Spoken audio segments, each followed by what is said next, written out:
Hi, everyone. Hi.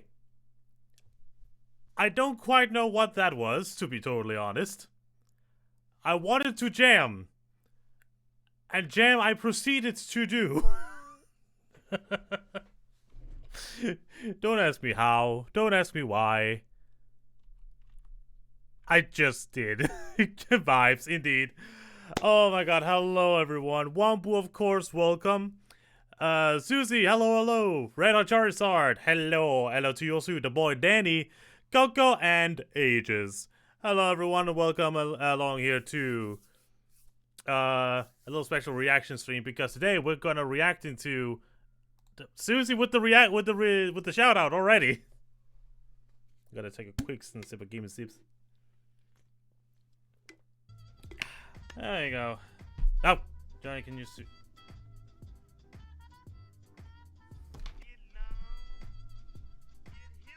Can't see it right now, but I'm facepalming because I completely forgot that was a thing you can do. I did. Why do I stream? Why do I have a Twitch with followers and subscribers? Why? How? Why? I ask myself that question every single day. For context, I was drawing on my tablet. I forgot you could change the position of the paper with the touch screen. I'm an adult.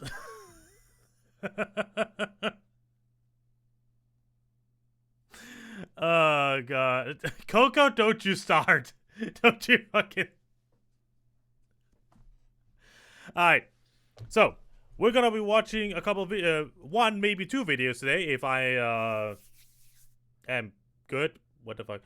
Because today we are watching a special little video from a special little lamp that's in this chat here today, little one boy.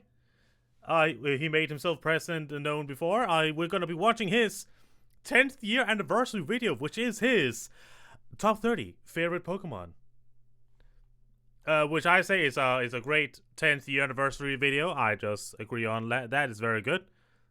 Oh my good Susie, thank you for the shout out for the one boy. Let's see what we got from him. Shit. I just that love... weird. Sorry. No, sorry. You were talking first, actually. Oh, just I dig the kind of synth double readed sounds that they sometimes use that you like never hear on any other soundtrack. Yeah. It's great.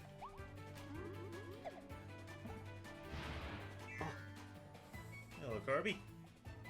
Yeah, Kirby does have a very like distinct style of music. I have to get these lanterns. Very cute little Kirby Forbidden Lands. But I did think and of course, in a very Johnny manner, I thought of an intro for the video. Bear with me, because it's gonna be very weird. It's gonna be very silly. Like, on stream, it's gonna look incredibly silly. But after it's been edited into a video, it's gonna look funny as fuck. It's gonna look so cute. It's gonna look so approachable and so nice. So, bear with me a sec, guys. For editing me, this is the start of the video. So, this is the start.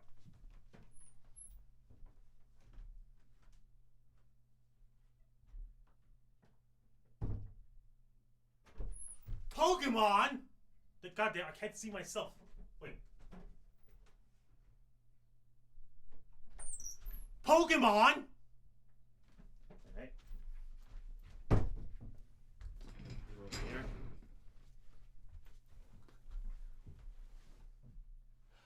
Pokemon? Goddamn, not in frame again. Pokemon? And then finally,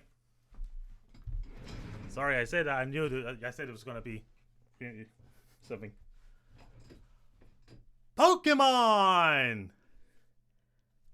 It's the thing.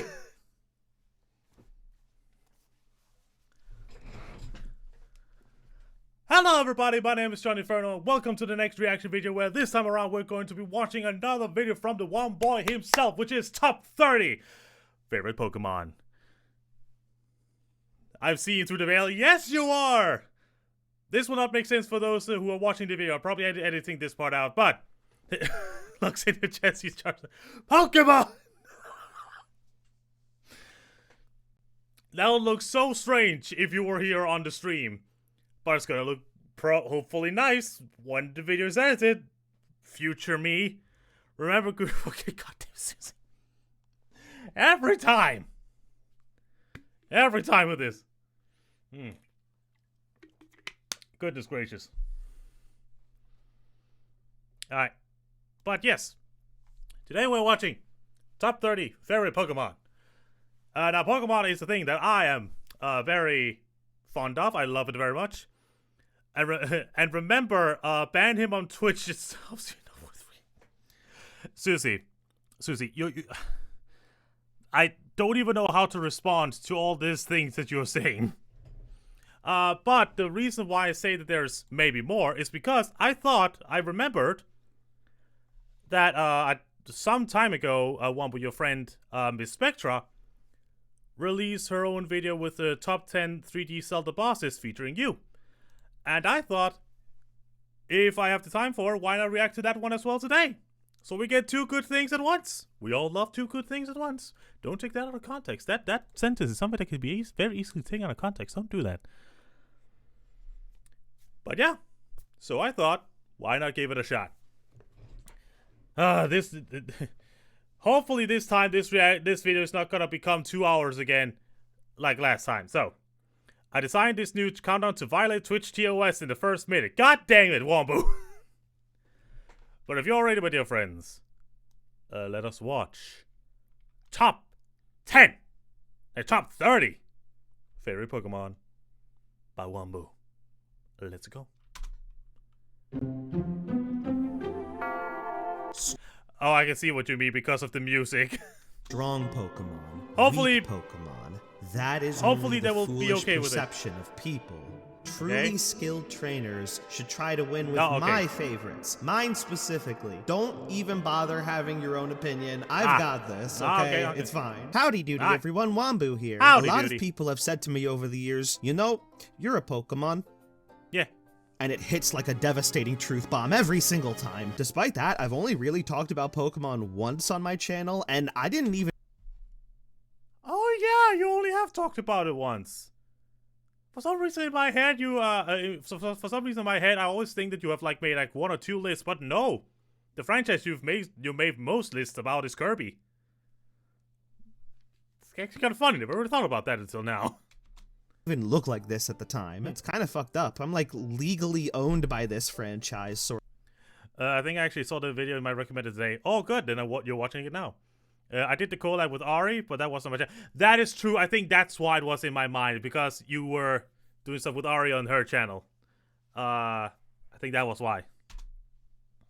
Sorta, probably. How can any trainer become truly skilled when they don't even know my favorites? That's the dilemma we're solving today. The top 30 Pokemon of all time, according to Womboy. Couple stipulations. One, this is not a power ranking. These are the 30 Pokemon that are the most special to me for whatever reason. Two, there were a lot of contenders I had to cut. Like, way too many. We've had some truly amazing mons over the years, and there's no way I'd be able to talk about every single one I've ever loved. So what I'll do is every time he going on a walk all over the place. It will support him every step of the way. Anyway. Time I reach my favorite Pokemon from a particular generation, I'll reveal some honorable mentions from that same generation that were contenders, but ultimately no way I'd be able to talk about every single one I've ever loved. So what I'll do is every time I reach my favorite Pokemon from a particular generation, I'll reveal some honorable mentions from that same generation that were contenders but ultimately missed the list. Now that begs the question, were there any generations that didn't land a single Pokemon in my top 30? So here's a list of Yikes! Poor Gen 8. Like, it has some good mons. Yeah. Yikes, yeah, rip 8 Gen 8. Pokemon I really like. None of them made the list, but Hatterene, the Apple Dragons, Ice-Q, they were all pretty close. Pay no attention to the pre-list hot take in the corner there. Don't even acknowledge it. In fact, it's gone now. And now okay. you don't even remember it. At least what you was better that? I not. completely forgot. Now let's jump right in, shall we? Okay, I will make this prediction. It's gonna be a wild prediction. I'm probably very, very wrong. Your number 1 spot, it's gonna be a Gen 1 Pokemon. I will predict. Oh, I missed a gag? Wait. Oh, God! That's an image! There. Don't even acknowledge it. In fact, it's gone now. And now you don't even remember it. At least you better not. Now let's jump right in, shall we? But yes, prediction, your top Pokemon is going to be a Gen 1 one. I don't know why, but it's just the vibes I'm getting. Eh? I'm totally wrong. Don't tell me, obviously.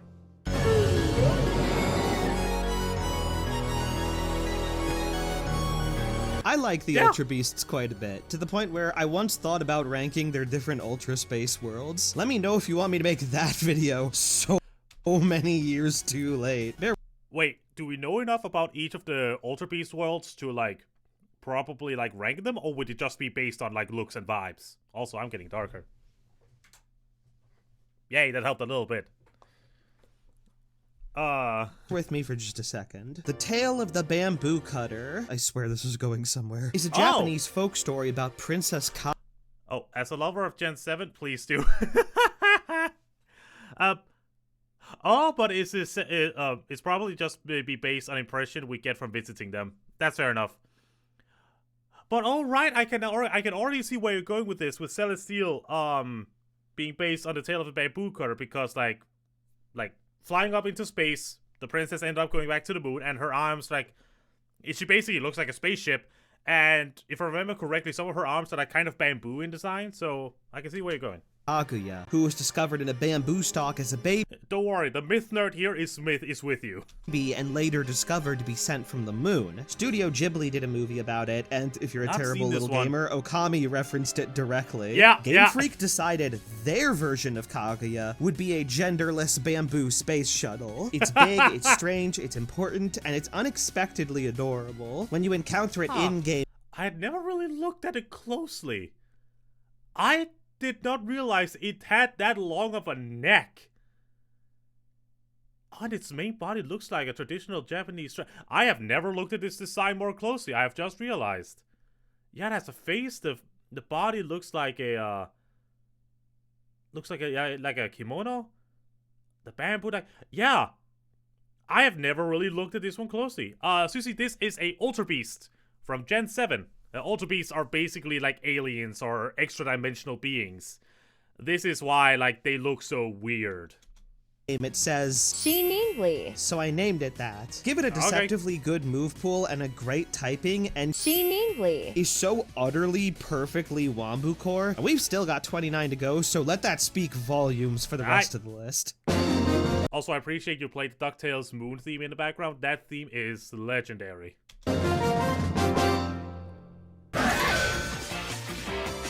Slash, good one. Is Pokemon Rumble good? It's basically like Pokemon League of Legends, right? Is it good? Aegislash. Aegislash? Aegislash. Why did I do that? Was like a dream come true for teenage Wombu and a nightmare come to life for anyone who cared about competitive balance at the time. Prior to Gen 6, Ghost Steel was an amazing little what-if typing, and nowadays it has a 100% annoying fucker hit rate. The difference is one of them is awesome, and the other one looks like the cinnamon stick from the Apple Jacks commercials. This is why I'm rooting for Ghost Rock nowadays. Thanks to Zero Kirby for helping me make this design, by the way. He's a little dinosaur fossil, and he got all messed up during resurrection. It's all. Aww, poor little guy got resurrected in toxic waste. Look at him. Look at the poor boy. Awesome. I digress. With Goldengo, his signature ability and move are dummy good in a way that feels kind of arbitrary and doesn't really mechanically wrap back to its concept at all. Aegis-Slash, on the other hand, feels like it was made with a lot of creative ambition. The idea of a ghostly sword that could switch between hyper offense and hyper defense on the fly was just so cool and different, and very annoying to fight, but so satisfying to use. If you hated this Pokemon in its heyday, then you hated me, and quite frankly, I deserved that. Ha! Here I come, I am Cinnamon. Wombo. God dang it. Oh, Galvantula. So cute. I love it. I love Pokemon Galvantula. Black and White went crazy loony bonkers with its bug types, I swear. Yeah. In 2011, the undisputed worst competitive type ascended to new heights before reaching the peak of still the worst, I think, but it's a contest now. Susie is suffering in the chat. At least. And that's why Gen 5 bug types gotta be one of my favorite genders. And of all the ones to pick for this list, boy. I think I chose the simplest fella of the bunch. Galvantula is a big yellow tarantula. Literally the first thing I would think of if you told me to think of an electric bug. And that's kind of why it feels right at home in a franchise like Pokemon. But Susie, remember, like Wombo said, there's no other opinions but his. His is the only legit one. Sorry.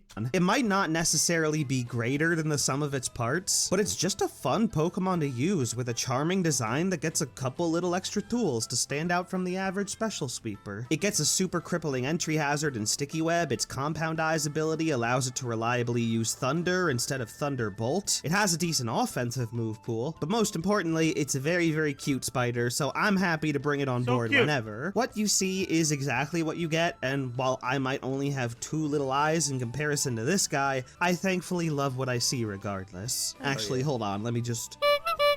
Yep, still awesome. Hell yeah. Spider Wombo. Hey, it's Crafty.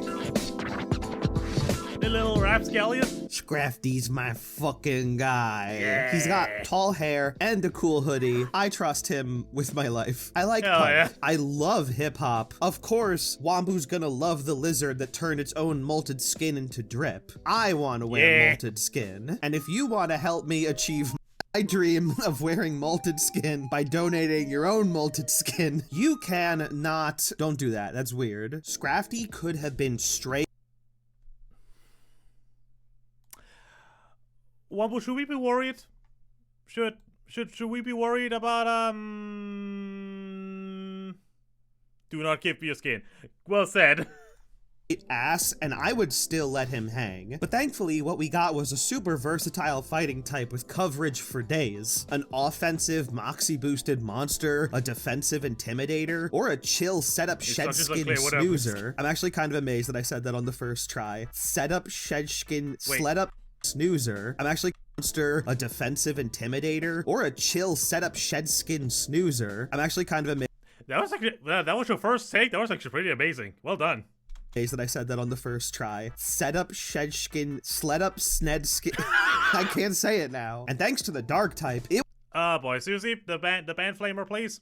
won't take shit from any psychic mind games or ghostly trickery. If you were like me and you took this guy to the black and white endgame, then you enjoyed the easiest Elite Four of your life. Really? Unfortunately, a gen later, Game Freak introduced a new type specifically designed to vaporize my boy. It sucks and Oh boy. Oh wait, can you not see it? The band flamer. Can you not see the Oh wait, one moment, let me take care of it.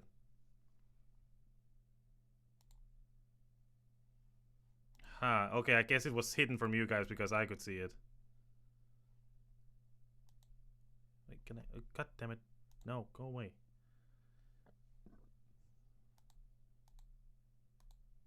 There we go.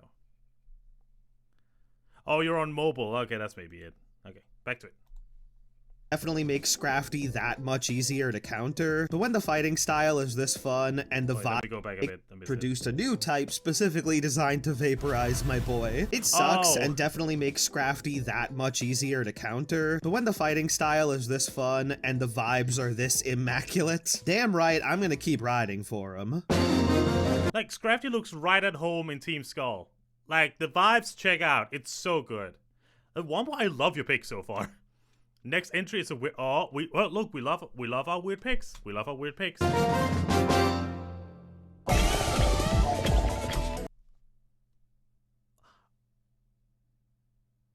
Iron Treads. I mean, no, I said we stand by weird picks. We love weird picks. Let me hear you out. Let me hear you out. Let me hear you out. I didn't expect a Paradox Pokemon, to be honest. The heart wants what it wants, and on particularly weird occasions, it wants a mechanical Roly Boy. I apologize for my mistakes. I will do them again. The funny thing is, I generally tend to align with the opinions of the future Paradox critics. I think it's kind of boring that a lot of them are just robotic versions of pre-existing Pokemon, and I don't know why they're all iron. Like, does the Pokemon universe just have the 2 metals? What's going on here, guys? And though Treads is inarguably a good battler, if you want a cool and imposing new form of Donphan, Great Tusk is right there. Yeah. But here's the thing about Treads that I think all of y'all are sleeping on. It's kind of shaped like a friend. It's cute, guys. I swear I'm not crazy. It is very huggable. I will give you that. It's very hug-shaped. It's very friendly hug-shaped. I will give you that. I'm not crazy. He's cute. Some mons really don't click until you use them in action, and Iron Treads was the quintessential example of that for me. It's just a spherical little guy who's optimized for Spherical! rolling. I love its tiny little legs, its metal flaps, how it rolls around everywhere, causing it to occasionally wave dash. And I let out the most audible "aw" the first time I saw its little smiley eyes. I was just so caught off guard by how charming I found it. Every mon is loved by somebody, right? I'll be the guy who loves Iron Treads. Yeah, that is generally, like, I was about to say the meme, but the general, like, logic that every single Pokemon has a fan, even if it's only one. Every Pokemon has a fan. There are some that I cannot comprehend that has any fans whatsoever, but there must be one for everyone. My friend Waves for Pokemon is Quillfish. I mean, for Quillfish, I can still kind of see it. The little face, like the spikes, the pufferfish thing, like I can see that. Yeah, I saw the Quillfish as well, but yeah, I can see it for What is what I really cannot see? Well, I guess Luftis can still be a fan because, like, some would find it being cute with, like, its heart shape and stuff. Oh, there's some fish Pokemon that I cannot imagine having fans because they're simply just fish. Like, there's nothing special about them. I don't remember what their names are. That may be adding to it. Monkeys from Gen 5? No, I can still imagine them having fans because Monkey. For many people, that's enough. Monkey. I'll take that bullet for the fandom. See, now it's official. Also, but first off, hi Nas. That one that looks like you're trying to go like tech goth. Like, oh, you don't understand me, comment section. You don't understand my pics. So, ow. And yeah, this is my look like you're about to listen to futuristic Panic at the Disco. My favorite Gen 9 Pokemon, which means I can show you the list of Paldea contenders. Ah, that was it for Paldea. Okay, let me see. Skeldurch, that would be my top pick. I love my little crocodile boy. Okay, Lokix, yeah. Garganacl. Tinkaton, that's a lot of fun. I'll smash it with the hammer. That's a fun one. Skeldurch, top pick, yeah. Glamora, okay, Houndstone, Clodsire. Wait, Clodsire's not on the list, but it's the boy, it's the baby, it's the giant pillow, the Clodsire. Slitherwing, Roaring Moon, Hydrapple, and Ogerpon. I do not remember, but he perfect, yeah. Oi, he is such a guy. Alright, let's go. That just missed. Also, only honorable mention. It's totally right. It's Wombo. And Wombo, just want to say, like, I hope, like, I can speak for all of us when we say, like, when we react like this, it's mostly out of, like, both love and jokes. And I hope that we don't, like, do it too much. Like, you're free to say if we're like, overdoing it. It's a spot. Lokix, in particular, was maybe the most painful cut on this list. You could consider him number 31. Unfortunately, I haven't really... Lokix is low-key devilish. Like, those kicks can really do a lot. loved the main game since Gen 7, so Galar and Paldea kinda had a disadvantage here. If anything, let it show that even in the dodgiest generations, there's a lot of individual Pokemon to love. Alright, let's move on. Let's go. Top pick. Top pick. I don't care if it's 25, but yes, my old boy's on the list. Yes. My fucking starter for Sun and Moon. Thank you.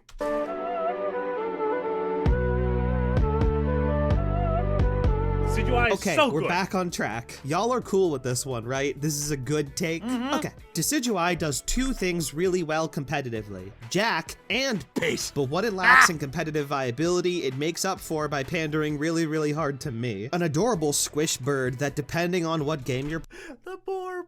The little Borb. playing, drops its flying type to become either a ghost type ranger that uses its own plumage as a makeshift bow, or a fighting type Ronin that fucks dudes up with the power of its funny little feet. Yeah, that line doesn't sound weird. I'm happy with the things I've written today, I guess. I once ranked all the starters alongside Aramau, the fiery secretary. I loved it I watched that video, and it was a lot of fun. back then, and now that it's got another, more autumnal form, I love it even more. It's two amazing archetypes embodied in one special little bird, and I'll always adore Sage for that. Green Hood Hell yeah. or Red Casa. That's what it's called, okay? It's not just a hat, it's a specific type of hat. All I gotta say from here, though, is thank God for Pokken and Unite existing. If it's not gonna kick ass in the main game, it at least gets to kick ass somewhere, okay? It's so fucking cool. So good. More than just two stars sandwiched together, Starmie is actually based on the iconography of the Mesopotamian goddess Inanna. And now, you guys who claim Starmie's design to be uncreative feel like chumps. As you should. Okay, 2015. The voice and mic quality, not quality. Damn, Wambu, your past voice quality was low. But then just listening to you back then, listening to you now is such a big difference. And also, I relate. I relate. Sometimes I watch some of my past reactions out of curiosity, and I cringe at myself. My voice quality was abysmal, can't be real.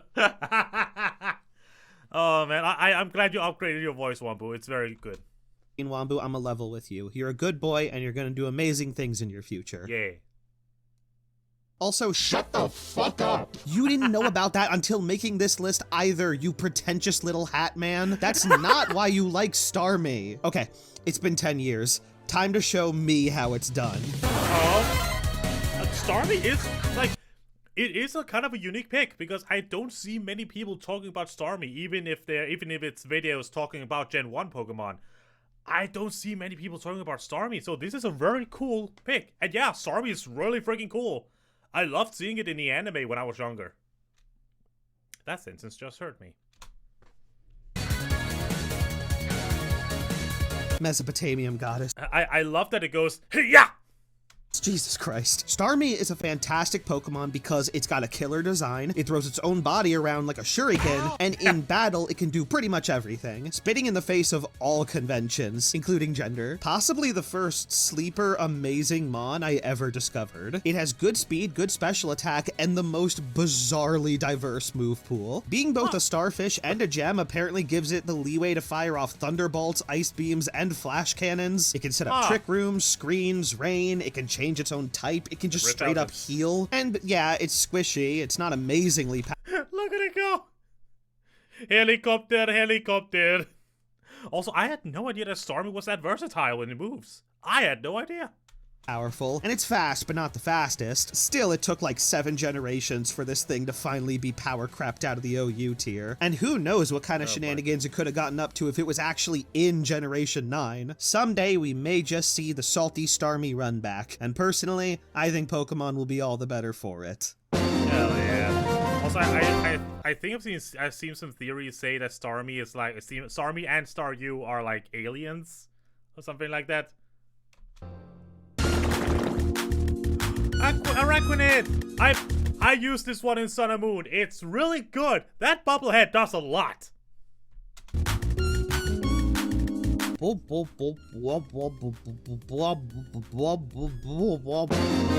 No, come back.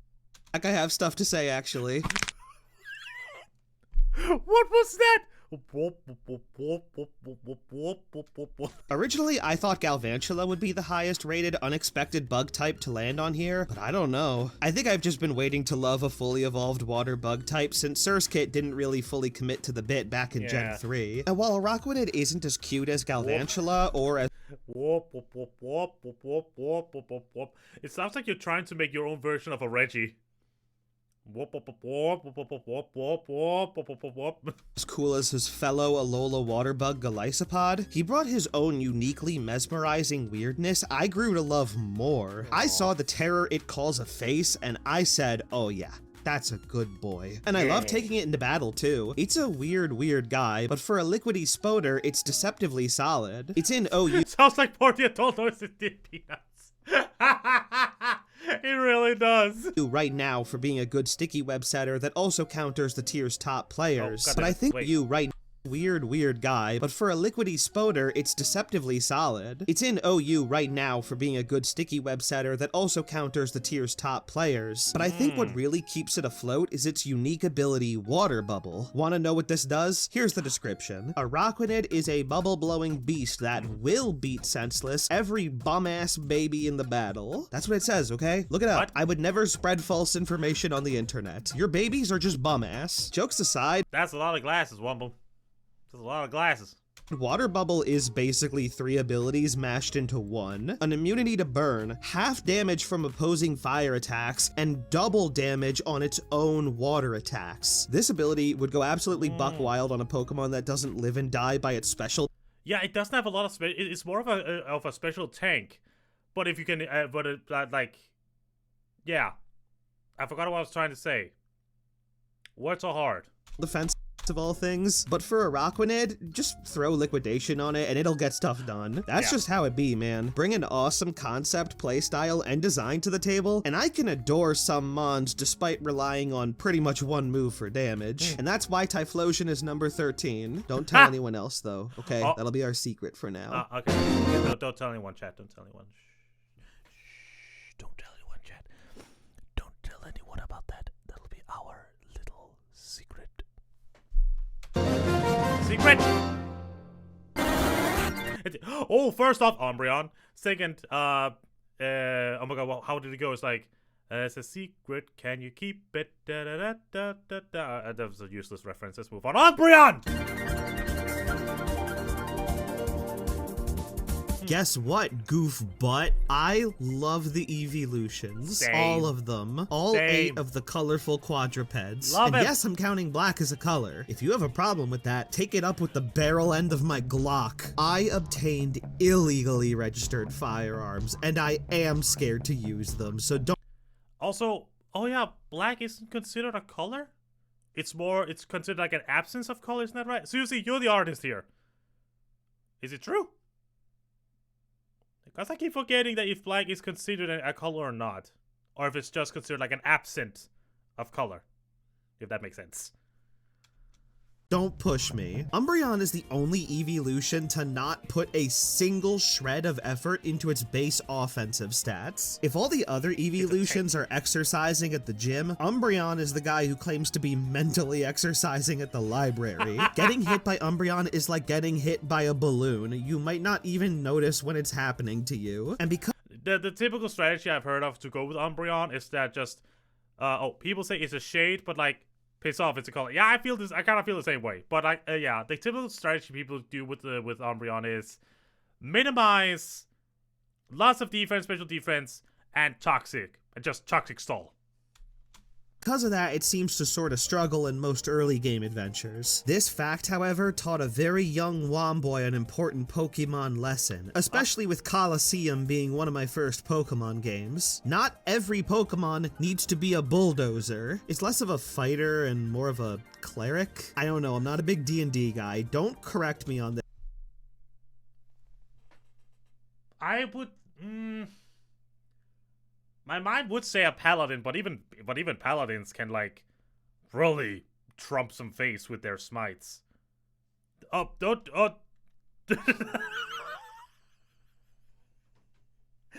What? What? this, or I will cry about it. Point.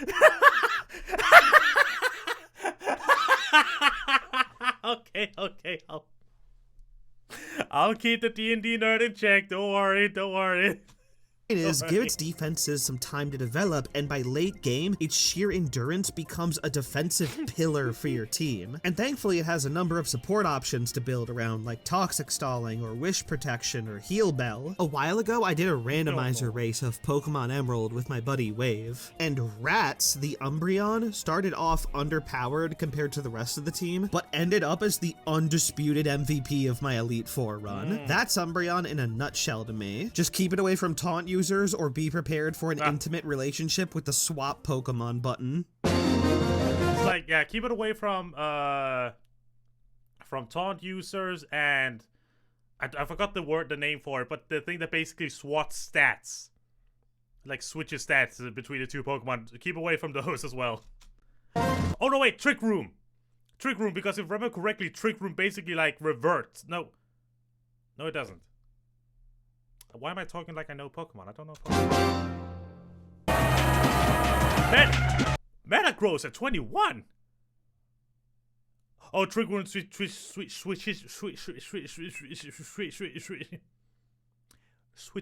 speeds. Also, Metagross at 21. That honestly surprises me.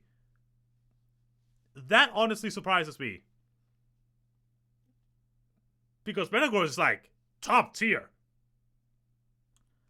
So like, okay. Metagross is just fucking awesome. Metagross? I don't think so. I think I meta beautiful. Gorgeous! Does anyone anywhere dislike Metagross? Don't answer that, by the way. If the answer is yes, then all these mons are 10-10, all I think is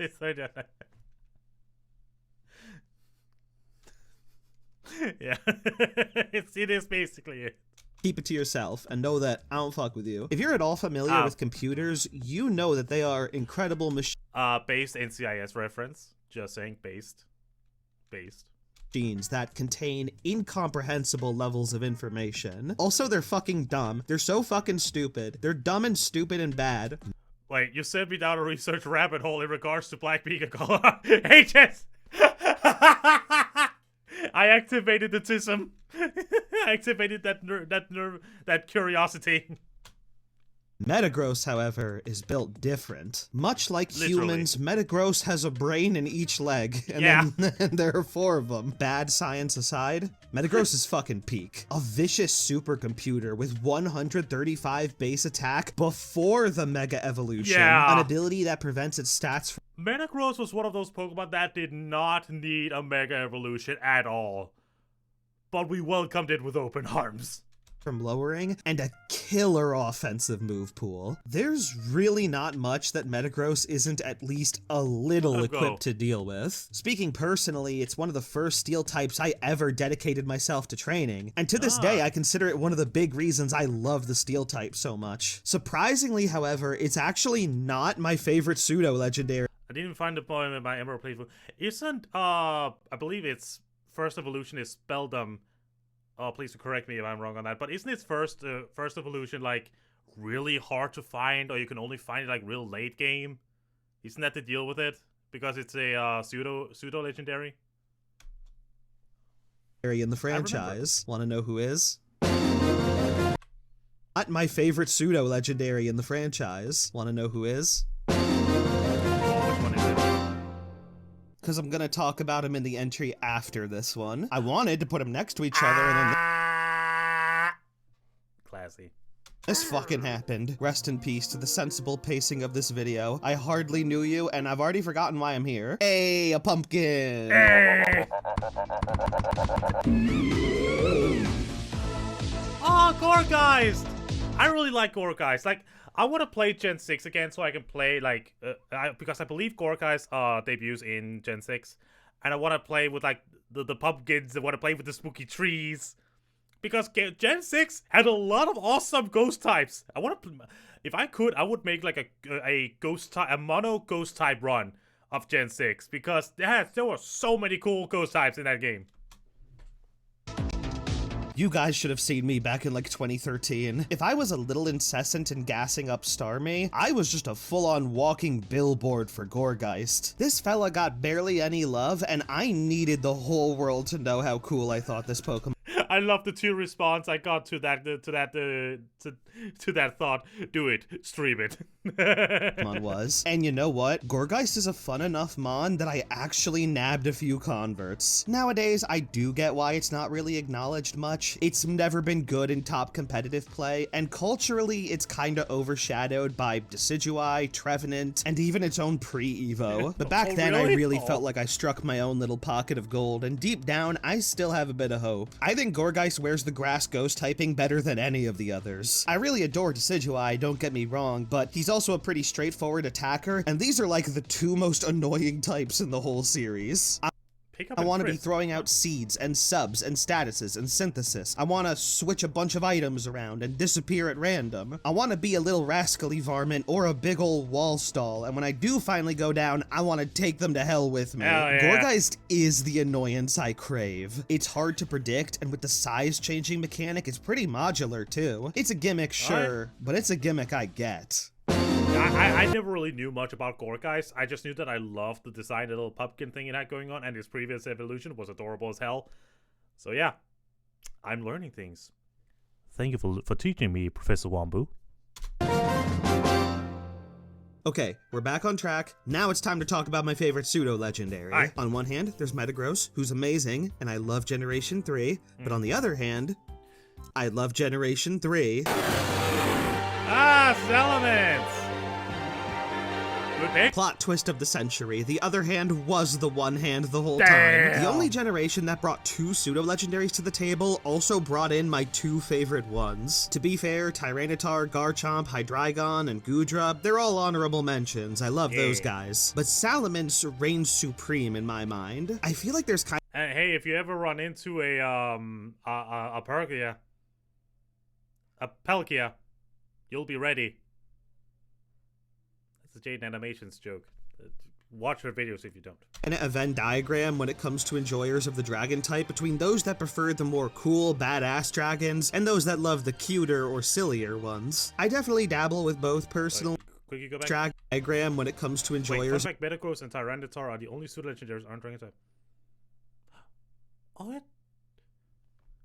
yeah, Tyranitar isn't a dragon type.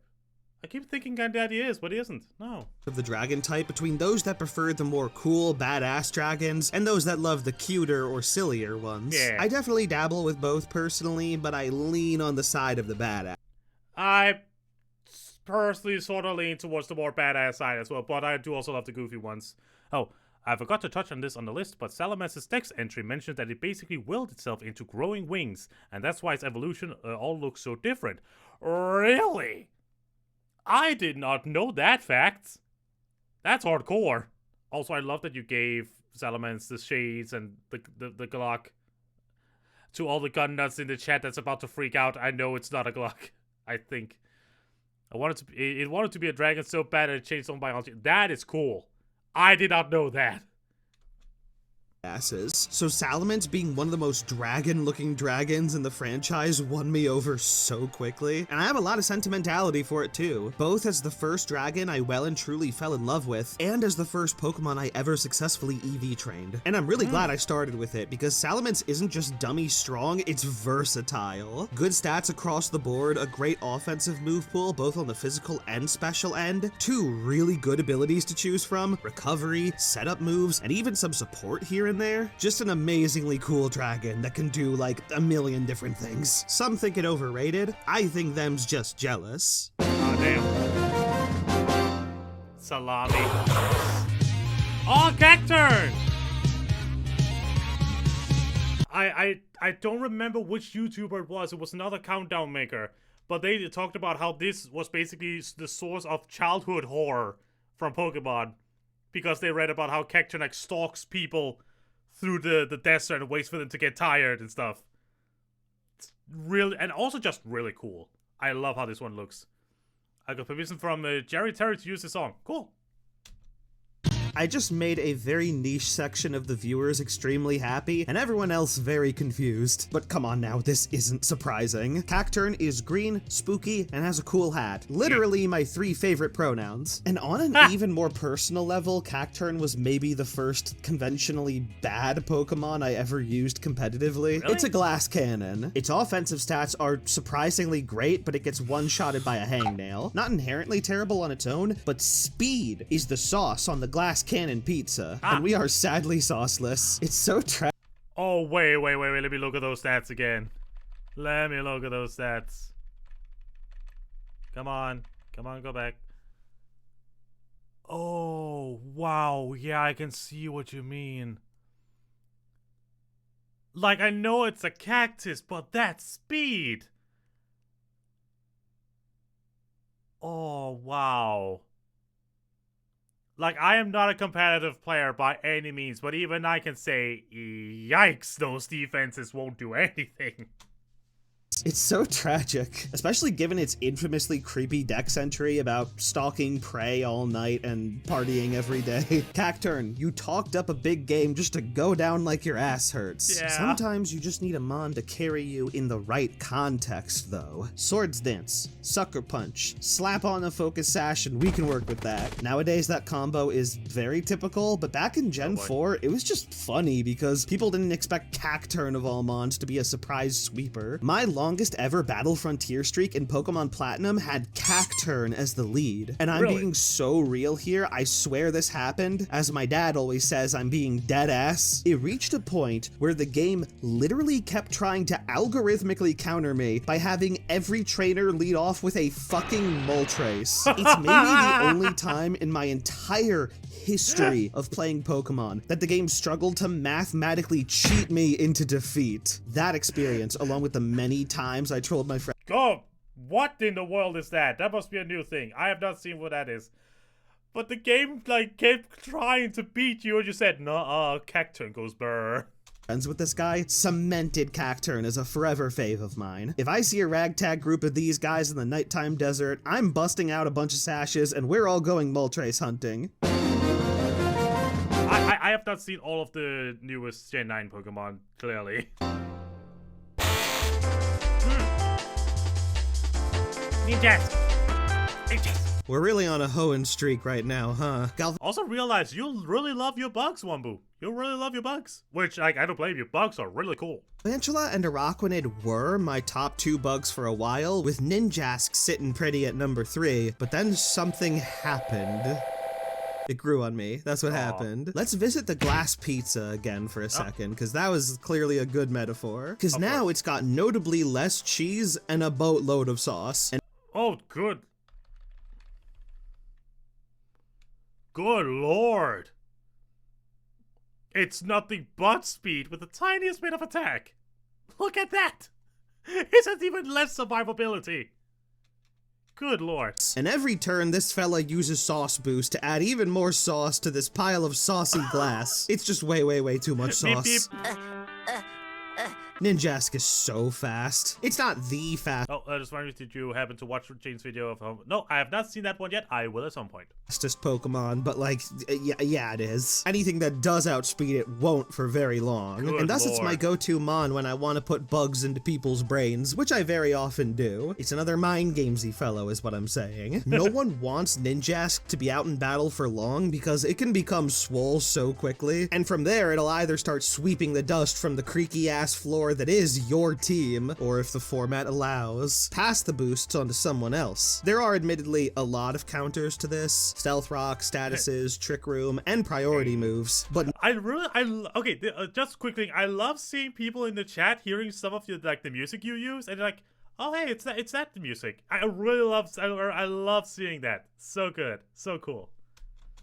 Ninjask has fantastic scouting tools in Protect and U-Turn, plus items like Focus Sash or Heavy Duty Boots can help minimize the weaknesses a bit. It's the kind of mon that forces your opponent to reveal their hand and quickly rewards you for successfully navigating the inevitable counterplays that come your way. Oh, That's yeah. Ninjask, the best bug and worst pizza I've ever described. Oh boy. Also, I love how you use Slowpoke as the transition screen. I love that. Oh, I loved that. First off, Mimikyu at number 16. Bold choice, my friend. But I also love how, like, as it faced between Mimikyu and Pikachu, the title did as well. That was a really, really good touch. Top shit, Wumbo. Oh god, did anyone remember when Mimikyu was like, first off, comments? Sorry, I'm pausing so much. I like to ramble. Did anyone remember that when Gen 7 came out, and everyone was falling in love over Mimikyu, and Pokemon released a goddamn song about Mimikyu? Did anyone remember that? That was so goddamn cute and made people just cry more for this poor little thing.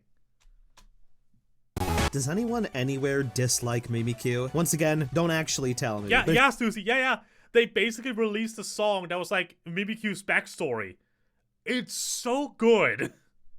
If your answer is yes, then I want you to step on burning Legos with your bare feet. I don't think I need to take a lot of time to explain this one. Mimikyu is lovable in so many immediately obvious ways. It's not just a great Pokemon, it's a great character. Yeah. A grim twist on the series mascot became quite possibly the most distinct personality any individual Mon has had in years. It was, oh god, good time to pause. Mimikyu was basically the biggest twist we had on the Pikachu clone, because every other generation we had a Pikachu clone. We had a little rodent of some kind that used electricity powers. Also, I just realized my window has been open this entire time. One moment.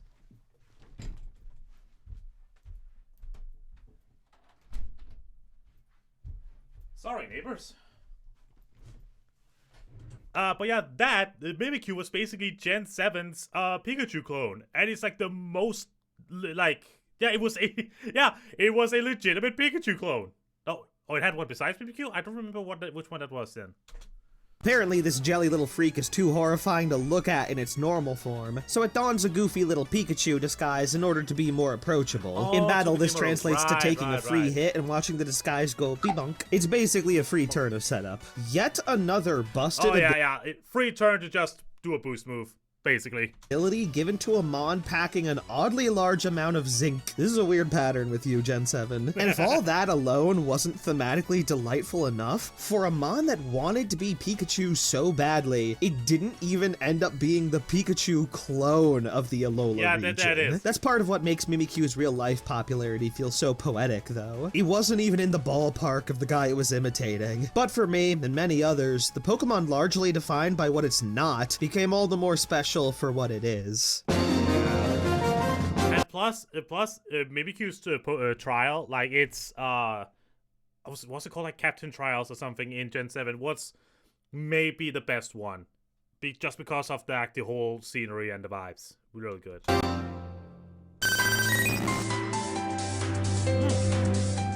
Chat, shut up. Comments, shut up. I don't want to hear it.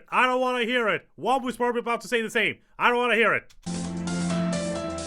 Hey, it's another guy who landed on my Kanto list back in the day. Real quick, a lot has happened since 2015. You guys didn't try to fuck this fish while I wasn't looking, right? We're all still sexually neutral on Vaporeon. Okay, good. Glad to hear it. Asen Pratt. Also, damn it, Wombo.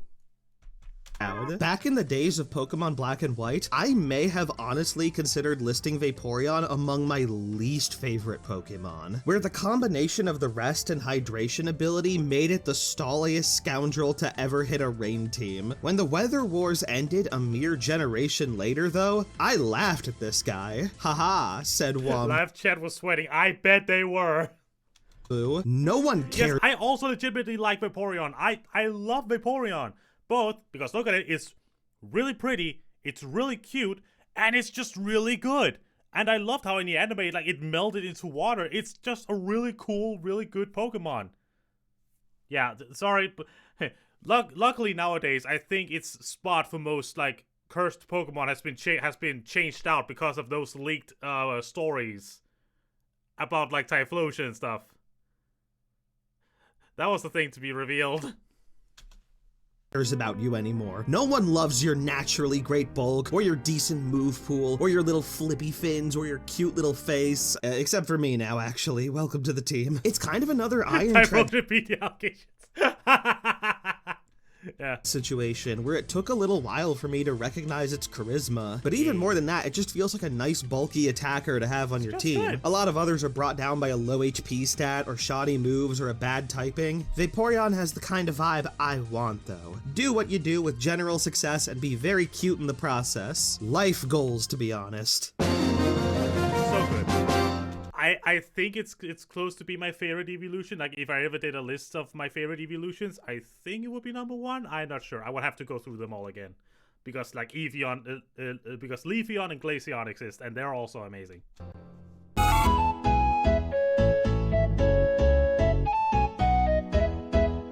My history with Furret has been one of deep-seated shame, cathartic exaltation, and harsh reality checks. Namely, no one gives a single speck of a darn if your favorite Pokemon can throw hands. Bad bitches like me will love them if they cute. I spent way too long closeting my love of Furret because teenage to young adult Womboy believed Yes, ranking all the evolutions individually. Yes. he needed a utilitarian justification to call a Pokemon a favorite. Furret is special to me for being the one to break me out of that headspace. As my media critic voice has developed over the years, I realize my job is way more fun when I just genuinely observe my own feelings and try to explain them, rather than being shackled by an arbitrary list of normatively good qualities that I must seek out. Furret is the symbol of that change in critical instincts for me, and that's part of why it's been my profile picture on Twitter forever. It's a uniquely adorable design. It's endlessly memeable and has pretty much infinite charm. Further explanation not required. I am no longer the Womboy that naively sought to lend authority to my feelings through a phony lens of objectivity. I had to grow up and realize that what I really want is cute, fluffy aminals. I completely respect that.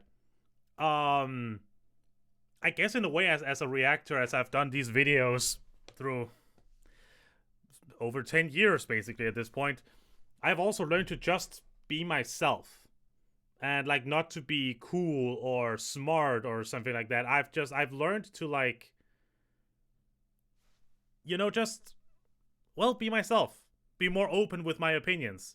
It's number 13. What's so important about number 13? What does it mean? What does it mean, Wampu?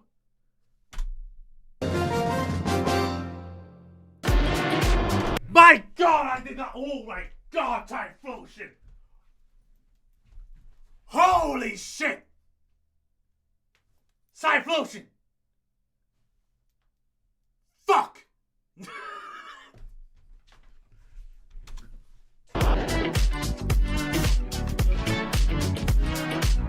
Surprise, motherfucker.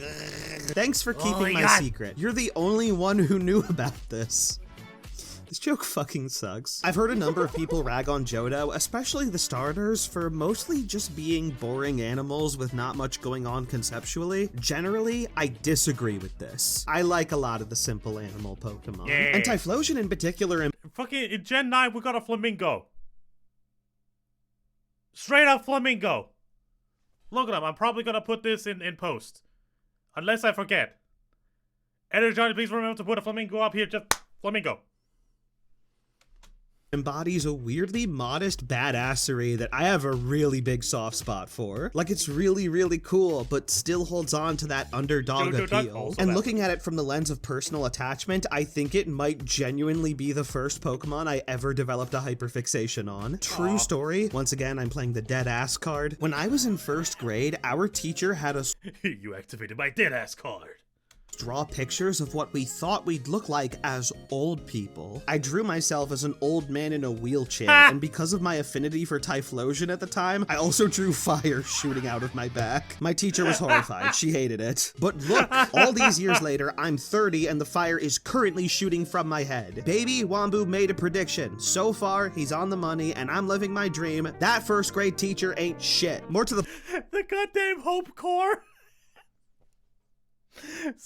Wompu, you're on fire. You get it? point though, I still love this volcano honey badger. It'd be nice if it could maybe be more versatile Typhlosion don't give a shit.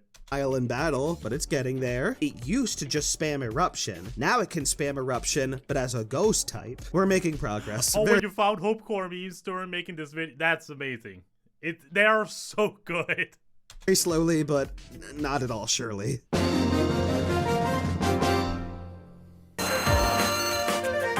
Aerodactyl. Not my favorite fossil Pokemon, but I can see why someone would like this boy. It's really cool. I don't know if y'all know this, but rock types are peak, and it's a little fucked up that it took this long to get one on the list. The hilariously uneven stats, the waste or get wasted battle properties, the sandstorm special defense buff, the absolutely killer roster. Also stealth rock. Take it from Rock types have a lot of good types. Have a lot of good mons. In Gen 9, I got the Salt Lake boy. I got the little salt block, the little fucking Minecraft thing. I called it Steve. It's actually really freaking good. From a guy who's made a lot of monotype teams, rock is so chaotic in every good way. And as for Aerodactyl, Yeah, that is rock type's like biggest crux, is that it's weak to so many types. It's not ice. It's not ice type, but it's close. Did Steve go bonk? Steve did go bonk. Incredibly much. this guy is just straightforwardly sick as hell. Whether as a Dragon Dance sweeper, a hazard setter, or a taunting anti-lead, Aerodactyl puts in the work. And look, I don't need every Pokemon I like to be amazing in battle, but let me put it like this. If you had a deep trusting friendship with a really cool, capable, and reliable dinosaur, unlike ice, it actually has resistances. Damn! Damn, you burned ice! Oh, it's melted. It's melted. Because you burned it so bad. Goddamn. you'd cherish that forever. Not to oversell the competitive viability here, but like, great speed, good defensive typing, and a move pool that just kind of does whatever you feel like, that's Yes, you're right, Charizard. Ice resists itself. Good job. ever gonna be dead weight, no matter how many new levels of broken get introduced. We're almost at 10 generations now. Aerodactyl remains the fossil to beat. Unless Game Freak wants to use my zombie dinosaur design from earlier. Just, you know, gonna throw that one out there as an idea. A while ago, I was asked what the coolest, most badass Pokemon was, purely from a design standpoint. Okay. My gut reaction was to be like, that's an impossible question. I refuse to think about it. And then, wait. A while ago, I was asked what the coolest, most badass Pokemon was, purely from a design standpoint. My gut reaction was to be like, that's an impossible question. I refuse to think about it. And then I thought about it, and it turns out there's over 1,000 Pokemon now, but only one of them is Torterra. It's my boy, Torterra! Oh, my love for this fucking island turtle has grown so much throughout the years. I love this guy. So good. Yeah, I'm happy with this answer. If Typhlosion was my first Pokemon hyperfixation, Torterra was not my second, but I still got obsessed. An earthy snapping turtle with the weight of a continent on its back was so mind-bendingly awesome to young Wombu that it immediately convinced me that I wanted Gen 4, and even more impressively, it convinced me that I wanted Battle Revolution. In a lot of ways, he's the Mon that just defined my connection to the franchise at the time. Really? It was my Tort era, as it were.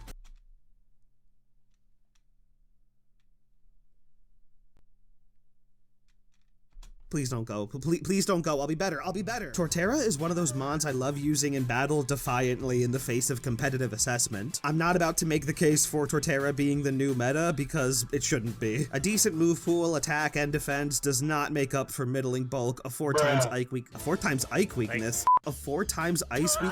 for middling bulk because it shouldn't be. Wait. A decent move. Oh. You see me fucking. Why did the cutoff make it funnier?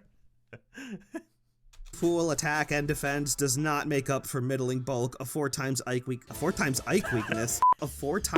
weakness, and embarrassing speed. Okay, cool. What I am saying is that I'll work with what it's got regardless, because that's what it deserves. It's just that cool. I will make the turtle sweep, and I won't apologize, unless you make me feel like really guilty or some shit. There are some things I probably should apologize for, though. By now you've probably all heard about the Tort era joke I made that got me into this mess. First of all, let me just say that was... Let me guess, it was a lapse in your judgment, and you highly regret it. You're about to bring out the ukulele. taken out of context. And second of all, let me just say, I never claimed to be a perfect person. This is stupid. This is so fucking dumb. I'm moving on. No, I'm cutting it off there. I also just realized, Wombo, I haven't been predicting a lot of your jokes so far. The brain cells have not aligned as much as before. Ooh. I mean, that's not surprising. It's Greninja.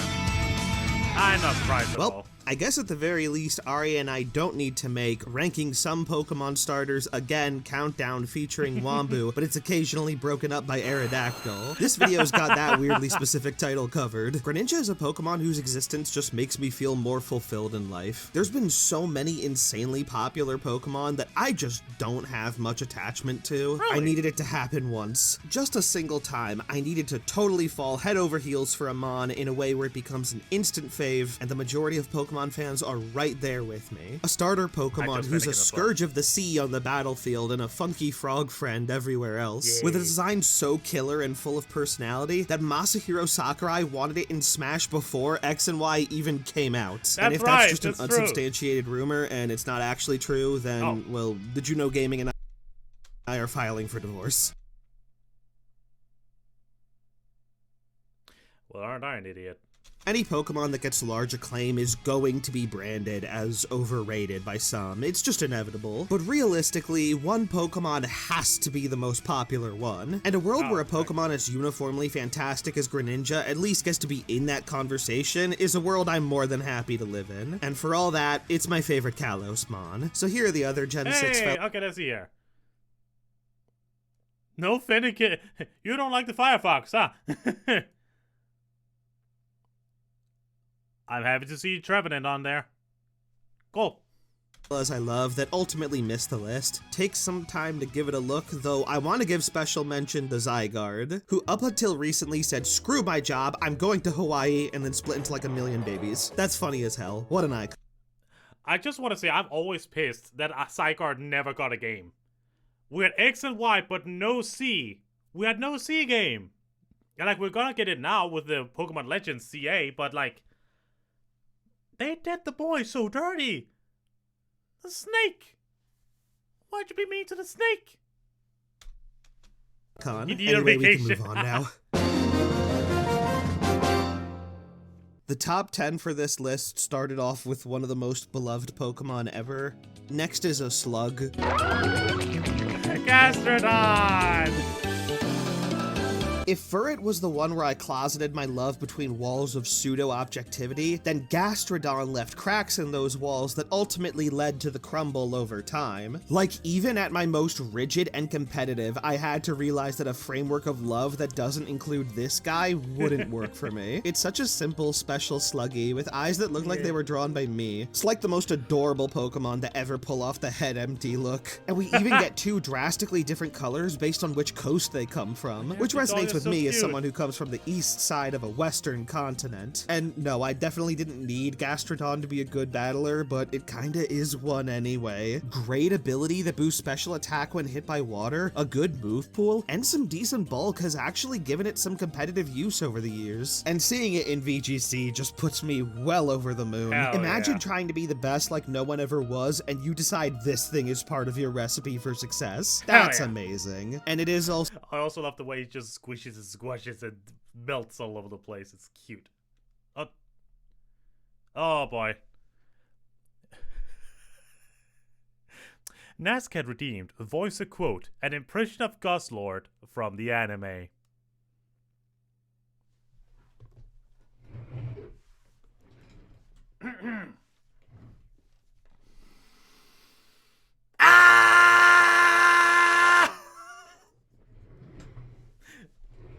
Let's continue.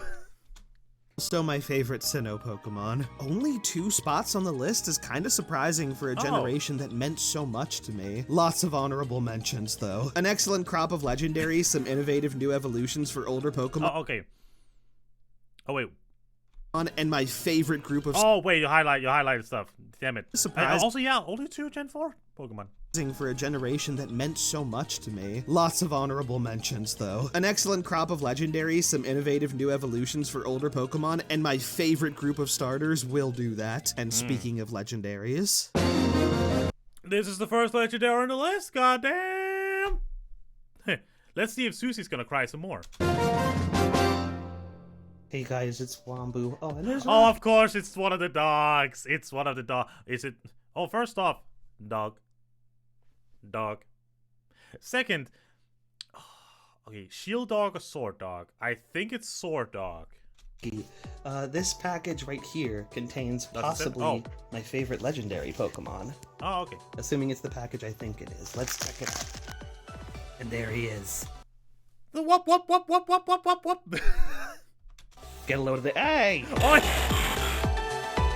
I do legit love the Reggies. My love for the Reggies have grown a lot over the years, and the lore behind them is really, really cool. Much like the Evolutions, the Reggies are a big family whose members I all love. And my favorite one is Registeel, who's also Hey. my favorite legendary point blank period. To Ah. be clear, the guy who goes is still very awesome. I just All of their noises in the anime are top freaking tier. Best sound design ever. prefer the guy who goes. A weird choice, admittedly, but it's my weird choice. Like I said with Treads, the heart wants what it wants, and if it wants one of those golems from Castle in the Reggie Likey should be changed to Reggie Storm. I mean, both work. I have nightmares of the Reggie during our randomizers with Sue. Oh boy. sky, I'll boot up Pokemon and grab the Okay, closest thing. Just watch how you move your arms from now on, okay? I'm Jewish enough to be Oh right, his arm was a bit up in the air originally, I remember.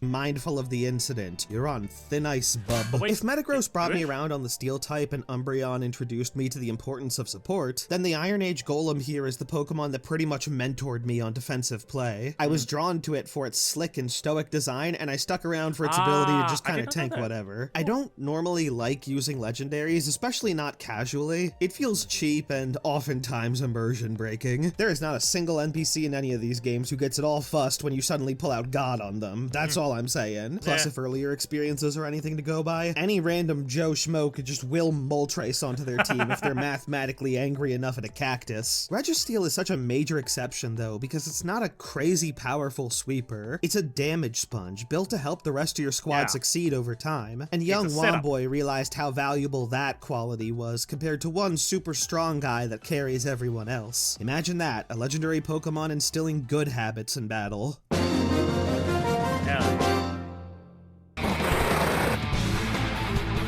Another uncommon pick! Sharpedo! We're getting sharks up in here. I mean, yeah, it is a shark. It's a shark torpedo. It's really cool. But yeah, I don't see a lot of people talking about it. I'm a fucking walking paradox. No, I'm not. In slight contrast to what I said last entry, just because a Pokemon is greatly driven by its offense doesn't mean it has to be shallow in design. Sharpedo is a shark and a torpedo named Sharpedo, and every single element of his aesthetic and Goddamn. mechanical design is meant to play into that simple hybrid. It's the only Pokemon in Where tail? No tail. It's propelling by sure anger. existence where right from the first second of seeing it, I just immediately understood everything about it and decided that I like it. As a raw attacker, you may not see much success with it, and that's because it's the glass cannon pizza God damn situation it. again, with incredibly heavy emphasis How many times we gonna make this goddamn pizza, Wombo?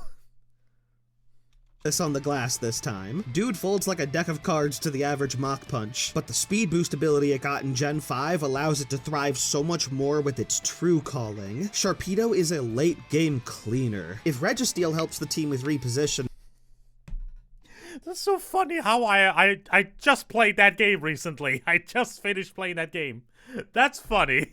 Sharpedo is the one that needs to be positioned. Weaken your opponent's team enough, and you got the Hail Mary of Hail Marys to turn an advantageous position into an overwhelming victory. It's just a devastating death by shark Play attack. all the way through the crime scene cleanup. Oh yeah, you did. I hope you liked it. Hope it was a good recommendation. Thanks for introducing me to it. Hey, no problem, dude. It was pretty cool, right? Like, story's a bit... It's there, and they could have done more with it. But like the game itself and everything, really good. win con that's so fun to unleash when you pull it off right. Imagine you're playing chess, but if your opponent misplays enough times, they get eaten by the Megalodon. Simple, efficient brutality. What a perfect creature. Yeah. It would be so funny if it turned out that Slowpoke was number 1. That would be so goddamn funny. Whimsicott! So soft and fluffy. God damn it. I knew I used the perfect creature line prematurely. If you're a Yay. casual Pokemon fan, then Whimsicott is just the most adorable, fluffy little guy. And if you're a So competitive Pokemon fan, then you know that Whimsicott is a hell-sent little miscreant. And you don't care at all, because it's the most adorable, fluffy little guy. With an ability that gives priority to non-attacking moves, it makes every Leech Seed, Substitute, Tailwind, and Encore a new wall of annoyance that Whimsy here could just throw up with ease. And yet, Aw. every trollish element of its fighting style is perfectly offset by its natural charisma and, well, whimsy. I've never encountered a mon so annoying yet so impossible to be mad at. This right here, this is the energy I want to completely embody someday. Cozy, yeah. cute, full of big smiles and good vibes, and only monstrous in ways that are generally pretty harmless. You never understood this fluffy abundance? Well, I was about to say it's a sheep, but I don't think it's a sheep. I don't remember what it's based on. But Susie, here's the argument. It's cute. It's cute and fluffy. Very huggable. It's partially based on sheep. Okay, I was partially right. Pineapple on pizza, good. Okay, first off, oh, Hitmontop. Cool. And also, Aegis, we're not... Look, we already have enough weird takes in here, okay? Don't come in with yours. Hitmontop! On one end, Oh, also, just real quick, isn't the evolution method to get Hitmontop, like, really weird? I remember the Hitmontop, evolution method is just really strange. Also, hello, Ryder! and there's the vibes I aspire to, and on the other is the vibes I feel I can relate to. I'll expand on that in a second, but first things first. Hitmontop is maybe the most versatile battler I've ever had the pleasure of using, with Really? abilities and a move pool that allow it to perfectly slot into a million roles. It has plenty of priority moves to make use of Technician. Attack and defense have to be equal by the time it hits level 20. I guess you have to use items to make sure that happens? Bulk Up is great for a defensive setup, and it thrives in a double battle support role thanks to Fake Out, Wide Guard, Rapid Spin, plus the Intimidate ability as an equally good, if not better, alternative. If this list was purely based on how much I love using the Mons in battle, I think Hitmontop would be number 1. So as a battler, he gets top marks. Top marks? Why did I write that? Am I like...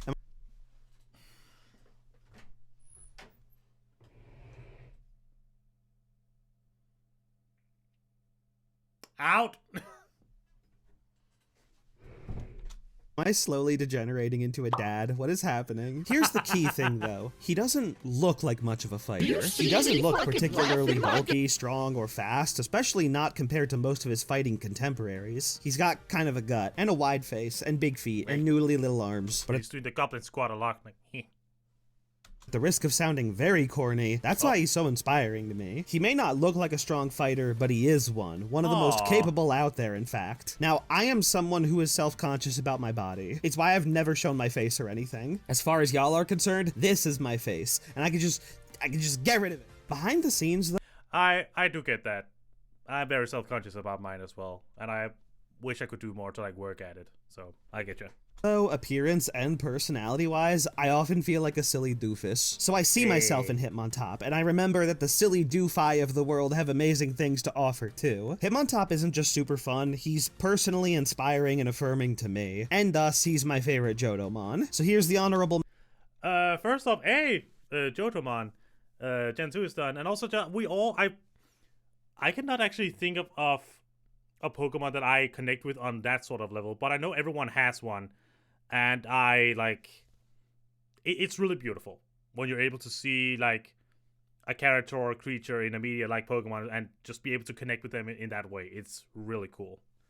Let's see here. I mean, lots of good picks for honorable mentions. mentions from Gold and Silver. And Susie yes, crying my about long it. retired avatar Azumarill. Yeah, you've really been using a lot of, like, Pokemon has really been tied to you a lot, even if you didn't make a lot of videos on your channel about Pokemon, because, you know, you have 2 whole Pokemon avatars now. Was narrowly cut from the list. And I only draw attention to that because I know someone will if I don't. Moving on. That's fair.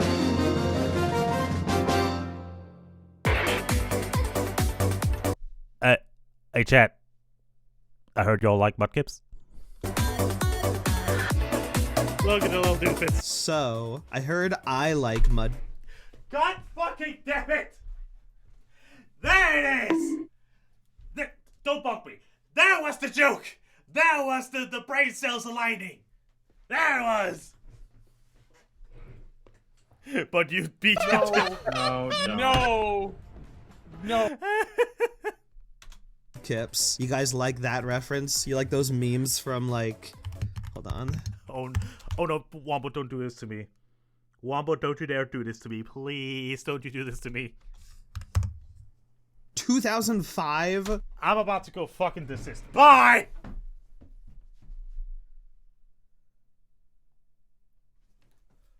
What the fuck what did that mean? I am about to desist. What does that mean? Charizard, you will see. I'm out. Game is stream done. I'm fucking dead. Bye. God.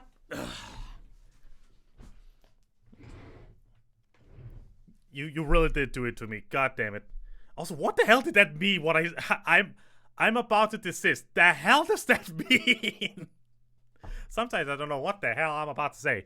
It's what you get for being a fossil. Bitch, I'm same age as you. You said you were 30? I'm 32. No, not 32, but 30 as well. Even though I've singled out Mudkip here, I'm including the whole line really, so Marshtomp and Swampert both get the spot too. It was the first Pokemon in any main series game that I chose, and to this day, I feel such a strong sense of loyalty to it. The Gen 3 starters are my second favorite starter group behind Gen 4, and while Trico and Torchic are great mons in their own right, I'm mentally incapable of picking them because I want Mudkip on my team so consistently. Between the excellent typing, reliable stats, versatile move pool, and adorable face, picking otherwise feels wrong. Like I'm giving up too much value, both in terms of my team's strength and my general morale. Every other starter, including the others I talked about on this list, if I really want to, I can avoid choosing them for the sake of diversifying every playthrough. Yeah. Not this one. I've picked it dozens of times now, I've never regretted it, and at this point, I don't think I ever will. I don't think I've ever actually done a Gen 3 playthrough with Mudkip. It's always either been Trico or Torchic. Don't think I ever actually tried Mudkip. I should change that next time I play Omega Ruby. That was the name.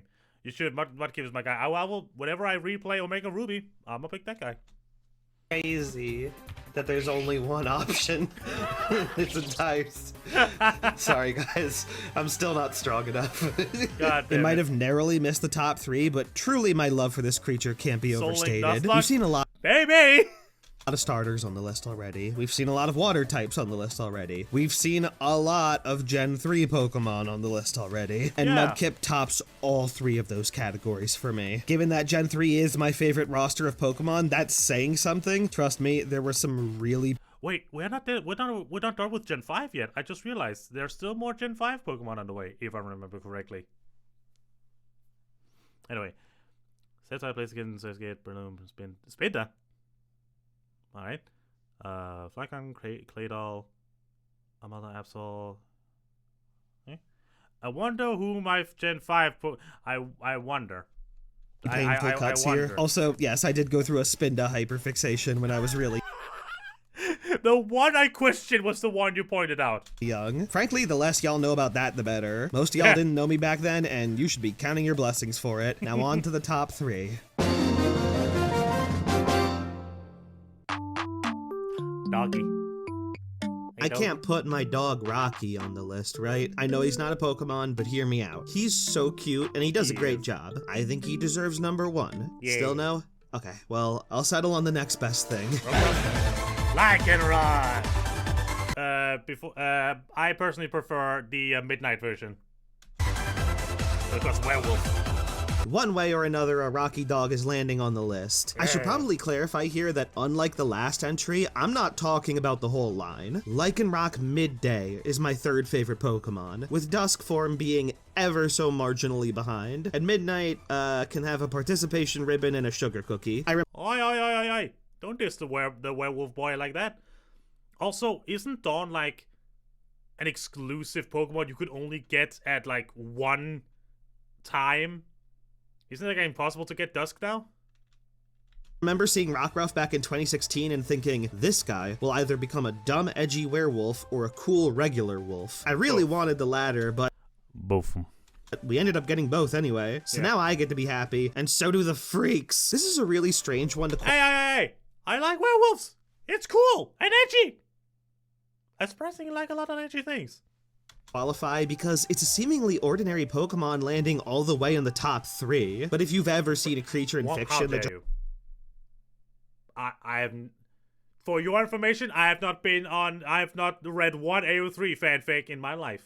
So, just perfectly mush together a bunch of the qualities you love, then I think you can empathize. It sort of goes back to what I was saying about modest badassery in the Typhlosion entry. Sometimes simple dignity is just the way to go. I hear that Okabe music. The Rising Sun, Okabe Remastered, Okabe 2!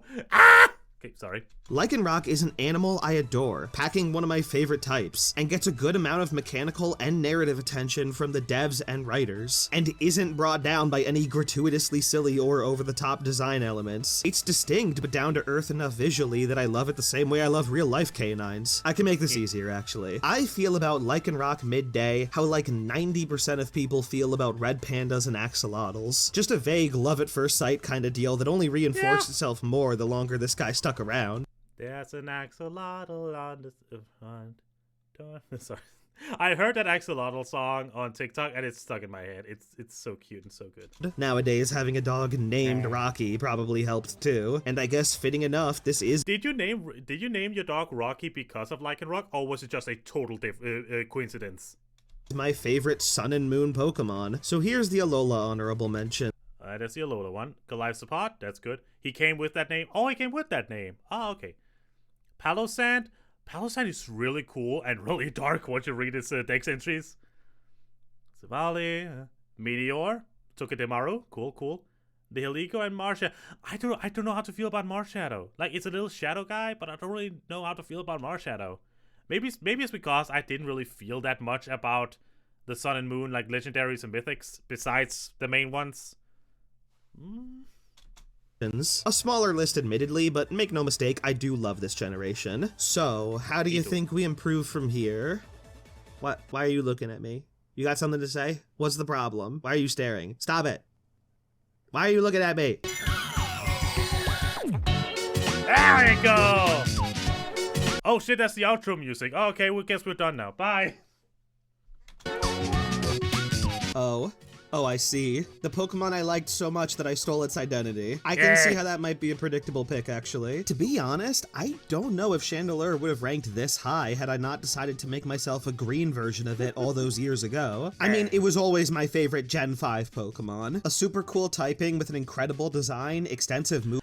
And the crowd is not surprised at all. Johnny, yeah, I was right! Actually, I just realized I was right! This means that the Gen 1 is the top one!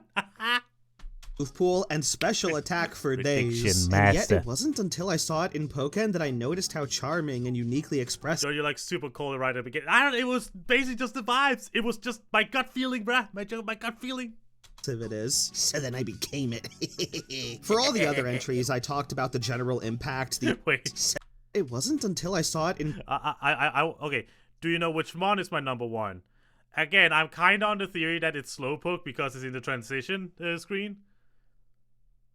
Okay, if I had to pick another one, a Gen 1. We actually haven't seen a... I just realized. Have we seen any Gen 1 Pokemon on the list? I don't think we have. Unless I forget.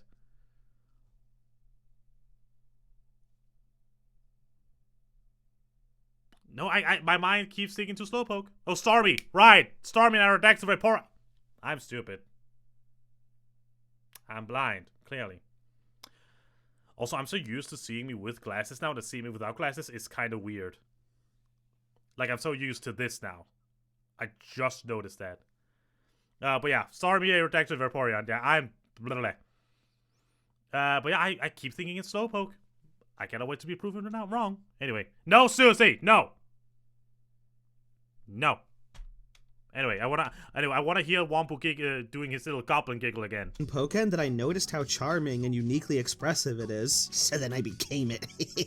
For all I love that little goblin giggle. the other entries, I talked about the general impact these mons have had on me throughout my life. Chandelure is the only one where I feel like I kind of returned the favor in a way and made my own impact on it. Since I first made my avatar back in 2016, I've had so many people tell me that they just intrinsically relate this Pokemon to me. They tag me in fan art of it. They name their own personal Chandelures after me. Yeah. My favorite Pokemon fan game, Infinite Fusion, has me in it as an alternate Chandelure.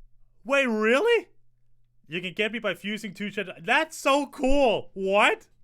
Sprite. I got to make my mark on this guy in a way that I haven't with any other Pokemon, and maybe one day Game Freak will just shut me down for that. They'll be like, nah, Wambu, you can't greenify our intellectual property anymore. And that'd be fair enough, but regardless, I love Chandelure, and I think you talked about at one point that if you had to change it, you would like keep the general aesthetic, but just do enough changes that it cannot be like that is just not a Chandelure anymore, but you would like do small changes.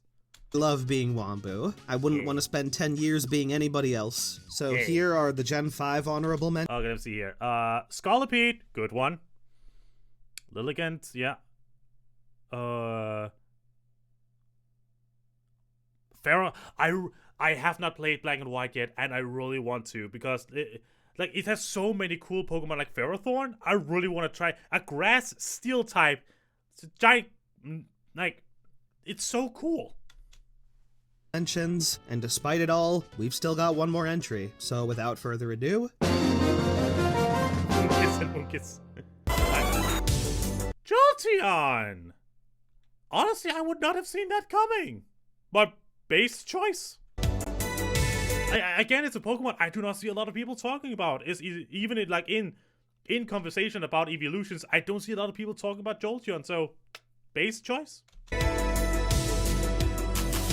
it topped my list of Gen 1 Pokemon all the way back in 2015, and about a decade later, it's topping my list of all-time faves as well. And explaining why feels like trying to explain why Ash loves that Pikachu so much, or why I love Rocky more than any other dog. Like, he's mine, and I picked him, and I love him. I don't know what else to say. I'm not the obsessive Pokemon fanatic I once was, but in all my favorite memories with the franchise, Jolteon is consistently there. It was the mon that made me interested in competitive play to begin with. It's been there with me in my favorite games on some of my best teams, be they casual, competitive, or even in fan games. Every time I've slotted it onto any of my teams, it's always pulled its weight and then some, which is crazy because I used to make the dumbest teams on the planet. And yeah, this is also my favorite Pokemon design. It's so simple, but so prideful and happy, with only the occasional bout of high voltage rage. I even have way. My only gripe about its design, it's too spiky. This means I can't hug it. Because all of the electric spikes, unless it can like a porcupine, like lower its spikes, so you can't hug it. Too.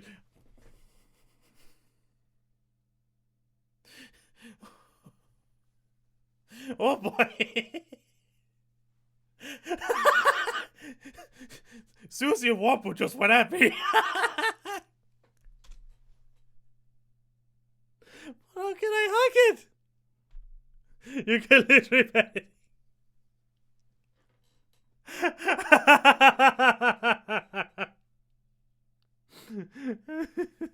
Two spike boom. Way too much Jolteon paraphernalia. A Jolteon mug, a Jolteon pin, a Mimikyu disguised as Jolteon, two of the same Jolteon plush that I got from two separate friends, and I kept them both because they're twins now. I don't know, I've been enamored with it from day one, and through the best of times, it's stuck with me. There's been a lot of truly incredible Pokemon, including these other guys. You can't call him too spiky, and look at you like Shadow the Hedgehog. Oh my god, I did not know that single comment would trigger that much. It's from Gen 1. And yet, after all these years... oh yeah, Charizard at the top there. Lots of good choices. I love Ninetales, like partially because of its mythological background. Also just because it's played pretty beautiful. Truly incredible Pokemon, including these other guys from Gen 1. And yet, after all these years, not one that I like more than Jolteon. We're going on to Generation 10 now. The future is bound to bring more highs, but for me personally, the very best, like no one ever was, has been there since the beginning. Strong Pokemon, weak Pokemon, that is the foolish perspiration of Peggle win with Jolteon. And that's my list. If you were a fan of Ice, Poison, or Generation 8, then you guys got snubbed hardcore.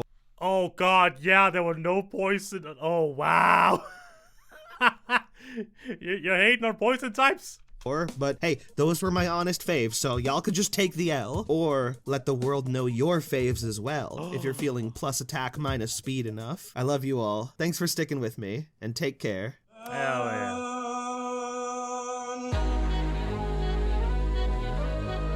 Just sitting. Look, I'm just sitting. Man, it just makes me want to do my own, like, top 10 Pokemon lists. Just no idea which one to do first, if it's like by generation or by type or whatever. I really want to do more top 10 videos, do more top 10s. They're still sitting under my monitor. Can you boop in for me? Can you, like, just give him a little boop for me? I would love that. Hell yeah. Thank you for booming in one boy, and thank you so much for watching. That segue. Please look at all these amazing people here, or still supporting me on Patreon for some reason. And okay.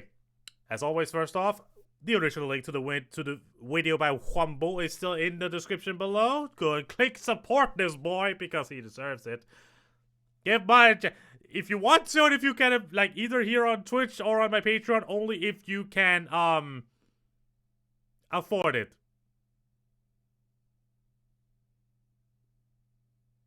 That's awesome post edit. All those. Oh my god! Look at all these people. If you can't afford. Thank you so much for the support. But yeah, I think everything I've had to say has already been said in this video. It's just really freaking good. As an awesome video as always. Hey, Chris the Music Reporter, you came way late. We just finished the video. But yeah, great video as always. It had some great picks in there. Some I did not see coming at all, like some real surprise picks. A couple of like kind of a weird out of pocket picks, but hey, you know what? We're here for it. Love you too, Wumbo. You too. Like seriously, you do amazing work. And just to repeat it again.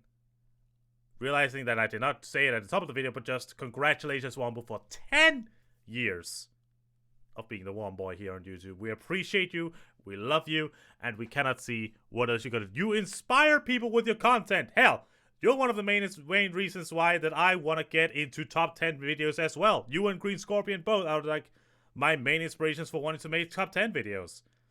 I think that my first ones were gonna be on Pokemon because it's the ones that I know the most, knows the best. But yeah, I really want to get into it. It's fun. I remember Oscar is the goat. He really freaking is. Oh, I'm banned in streak. Okay, Susie. No. But until next time, my dear friends, thank you also very much for watching. My name is John Inferno. Thank you also very much for watching. And I'll see you guys next time. Bye! And that was it. YouTube is done. Alright. Okay, what is time? Time actually is enough for the other video as well.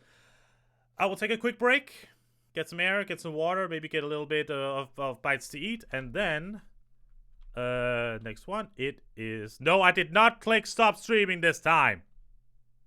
What's the other video, you may ask, one boy? Why, the next video is Top 10 3D Zelda Bosses by Miss Spectra, featuring you. Because I thought, You want to drink this flash grenade?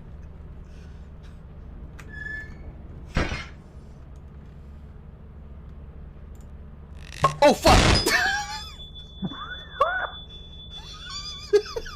My God. Reinstalling did not work. I'm gonna restart my PC. I didn't think that... You fucking wasted our flash grenade! But yeah, I remember that this one popped up. I don't remember if you mentioned it to me, Wambu.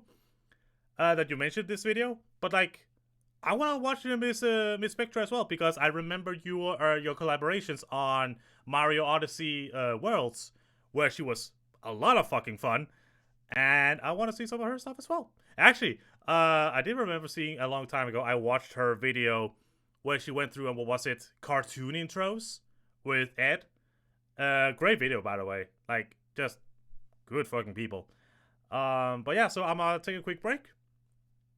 And then we'll get to this one. I have to remember where things are in relation to me. Because stream. I poke there, I point there, but it's actually there on the stream. That's just how it goes. Susie is just shout-outing everybody. We love to see it. We do actually love to see it. On a quote-unquote happy note, let us ascend. A follower in our midst shall join the highest ranks in the heavens. The cries have been heard. The wishes has been given. We sacrifice soldier. An old friend who left us, then returned to us, shall now be returned to the great beyond.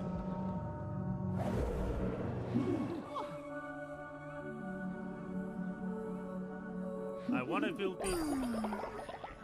Oh, he wasn't butchered this time. Call of the Lamb is fun. That is a good one. But yeah, so I will be right back, my dear friends. Like, give it about, I want to say like 5-10 minutes tops.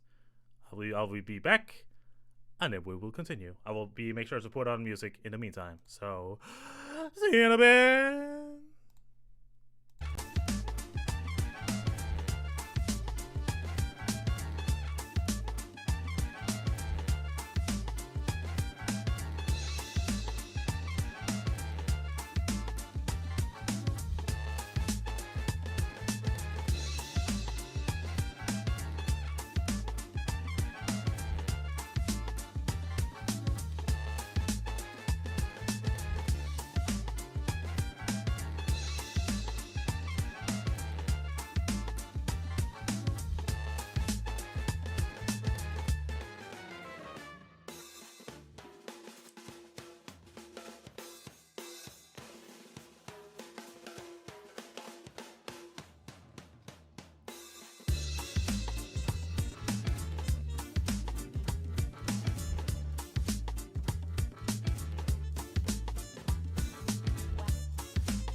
The captain in there. Wow! You got yourself. It's 50% of the audience. Yeah. Yes! Oh, damn, nice! Good job, NASCAR. Nice. Professional. NASCAR just jumped in the lead. Damn! Perfect thing for anyone. For anyone to eat! Good job, Squabbit. Good job.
Isn't it? It is one of those like jazz lo-fi videos. I'll link it to you later, one by. I'll get you hooked on that. This is honestly a really cool video. Like, that's the reason why it's like, yeah. Want me to see if I can summon Spectra and Starters? I mean, if they're okay with it, I would love that.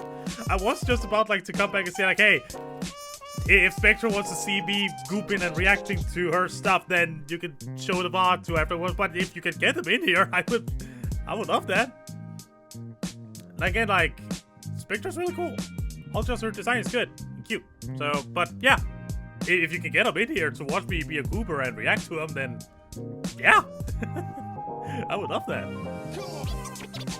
I'm gonna sit there and vibe a little bit then, because I just want to vibe to this.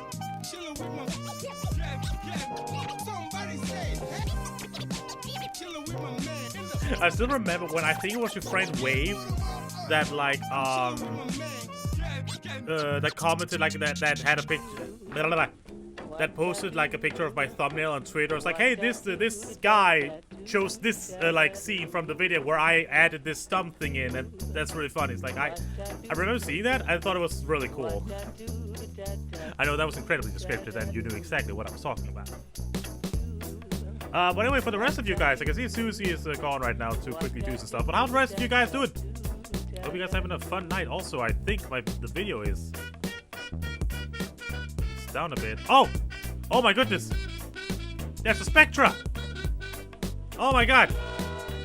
She has arrived. Look at her. But hello, Miss Spectra. I believe this is our first time meeting. Greetings. I just reacted to One Boy's Pokemon video, and I thought for a treat I would react to your Zelda video, featuring the One Boy himself. So, it's a pleasure. Oh, and also while before I start the video part of the stream, I do also want to quickly say, Miss Spectra, that one of your first videos I ever saw, I think this was before I saw your the first time I saw you was in Wombo's Undertale videos, like the collabs and stuff. But the first ones I saw from you was the cartoon intros video you did with Ed. I believe it was with Ed. And I freaking loved that. That was so good. Like, that was an amazing video. And hello, Madam Starfall. I was told that you were the editor of this video that we're about to watch. It is a pleasure to have both of you here. You saw the cartoon openings list. Oh yeah, I did. I to be honest, it's one of the countdown videos that I frequent now and again, because I just really love the chemistry between you and Ed and all the things you had to say about the different openings. Like the way that you freaked out over what was it? I believe it was the Digimon intro. That you just went totally rose-tinted glasses on. Like, that was so good. I love seeing that sort of like enthusiasm and love for like a piece of media. It was really cool. Just really good shit. Getting so emotional. Oh my god, sorry. I'm so sorry. I yelled at your original Pokemon for Kirito. That wasn't too much, Miss Spectra. I'm very sorry. I just want to tell awesome people they do awesome stuff. Yes, I forgot to include. I remembered to close the window this time, so good on that part. But again, it's a pleasure to have both of you here, both you and Madam Starfall. And again, Starfall, I was told you edited this video I'm about to watch, so I'm very excited to see that work. Nuzlocke on the channel as well, if you want to react to that as well. Oh, I may just. I'm very surprised, very happy that you both can make it here. And again, it is a pleasure, and I'm very excited to see your newest countdown. Oh, and also, Miss Spectra, also before I click, before I go into YouTube mode, I just want to say I saw the interview you did with Wombu, and it was really good. It was really funny, and I really loved how it was put together. It was so good, so sweet. I love the chemistry between you and Wombu, and everything was just fit well together. I know I'm basically just rambling right now. I just wanted to say it now that you're here. It was an amazing video. So good. Thumbs ups. All the support to you. Alright, let us pause the awesome jazz. I'm very glad that I made that for him. I wish I could give him a hug, and now I want to hug you too. Aww. I wish I could give you a hug too. I love hugs. Very huggy person. Sometimes I give bear hugs. Because I just squeeze, maybe lift people, because I'm so enthusiastic and happy about hugging.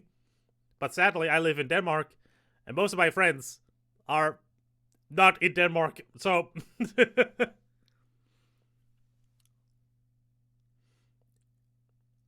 Oh, this was a very long edit. Oh, the interview video? I can imagine. So much going on in that. Alright. But enough stalling. Let us get to it, my dear friends. Okay, I'm actually gonna enter YouTube mode, just so you both know. Okay. Actually, quick water first, because my throat and lips are dry. There we go. Hello everybody, my name is Johnny Inferno. Welcome back to the next reaction video, where this time we are going to watch Miss Spectra. Another countdown maker here on YouTube, who if you know Wombu, you've definitely seen Miss Spectra on her own, on some of the collabs they've done, Undertale videos, Mario Odyssey, stuff like that. And actually, funny enough, Miss Spectra is also joining us here for this reaction here. Look, there she is. There's the Cooper. Like that Cooper, and then she's there. I love the blue hair. It's cute. But yeah. And also, I can also recommend Miss Spectra's, like, her own content, because she is just really good. And yeah, just so many countdown people who are absolutely sweet and amazing. And then we also have a Madam Starfall here. She is the one who edited this video we're about to watch, as well as the video that she also edited the video for Miss Spectra's channel. That is an interview with Wombu for his 10-year anniversary here on YouTube. Very good. I highly recommend you watch it. If you watch Wombu's content, like what you do, I highly recommend watching that interview, and just more like Miss Spectra in general. She makes pretty much all my videos now. She's amazing. All the claps for Starfall. All the claps. But yeah, without any further ado, I was about to break. That was very professional hours. Let us watch Top 10 3D Zelda bosses featuring Wombu. And I'm not as well versed in Zelda stuff as I am in Pokemon stuff, but I do know enough about Zelda to know things. As you can clearly see, I'm very well spoken. Anyway, let's get to it. Everyone, this is Miss Spectra, and today we're here in the lair of one Wambulus Manicus, one of the most dangerous countdown creators on YouTube. Wait, what did you call him? What did you call him? This is Miss Spectra, and today we're here in the lair of one Wambulus Maticus. Wambulus Maticus? One of those dangerous countdown creators on YouTube. One throw of space and all dead. Also, did you record this like standing at the other end of your room? It sounds like that. Oh my god, I just realized this is like the same, like... Is this the same mall that the Wombo you used for your, like, Kirby Forbidden Lands video? I recognize that snowy escalator. I think it's that. I think it's the same place. Here. Oh, Skull video. Okay, but also... I don't think that's how you use hammers. Sorry to say, I don't... It's all coming together. Sure. Here we see the Wambulus Maticus in all his natural habitat doing, something. Hey, Wombo, what are you doing over? Whoa, hey, whoa, it's just me. Oh, hi Spectra. Sorry, I thought I was being invaded by Australia again. That a common problem here? No. Hey, Wombo, I guess you could say that you cocked the hammer.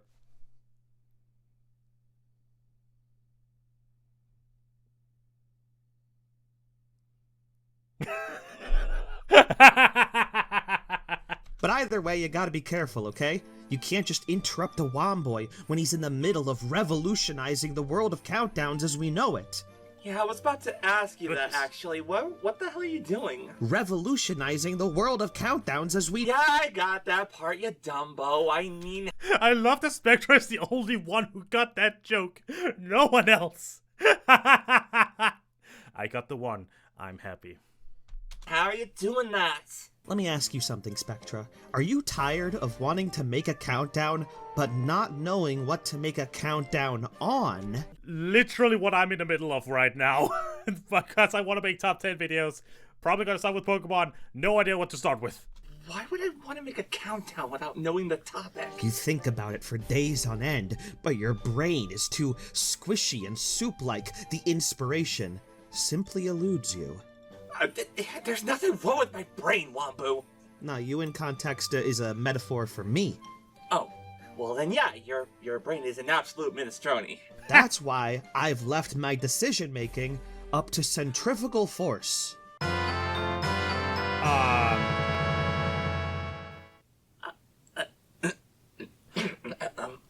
Wombo.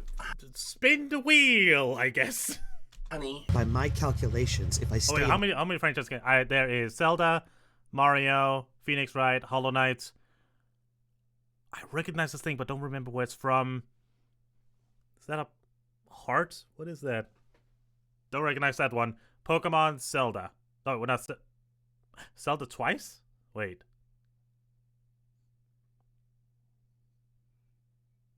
Why is Zelda on there twice? Or is the skull from something else? No, wait, no, the skull is from, like... Nah, I'm pausing. Oh, the necklace from Kingdom Hearts. Ah, gotcha. In this position, Wombo. My countdown topic should eventually detach from this machine and lodge itself straight into my brain. Wombo! Yes? It's turning on. Finally. Oh. I've been waiting for this. I've never felt more alive. Ow. Wow, you're absolutely right, Wombo. My brain is squishy and soup-like for even thinking about indulging this idea. Have a good day, buddy. Worked like a charm. Oh, wait, what? Clearly, this is a sign. I'm meant to do a Zelda list. Now the question is Wombo's head more or less dense than the sword of Arthur? Like the rock that Arthur's sword was in. More or less dense. That's the question. You get stabbed in the face by a sword, and it happens to be... Oh, god damn it, you're right. Don't worry about it. I'll get to writing immediately. Wait. Yeah? You subjected me to that stupidity. I want in. Oh, you want in? I want all in. Then What? draw the sword. I did not consent to this stipulation. Wait, what Draw does the it say? sword. Stupidity. I want in. Oh, you want in? I want all in. Then draw the sword. I did not consent to this stipulation. It's the only way to prove your worth. Are you... Are you literally making... did the brain cells align again? I made the sword in the sword in the stone joke, and you're literally making the same joke. Why do brain cells burn like this? Like, literally. Really doing this bit? Please get this out of my face. Fine, but only because I love you. Aw. Wait, what did It's I out of my say? face. Fine, but only because I love you.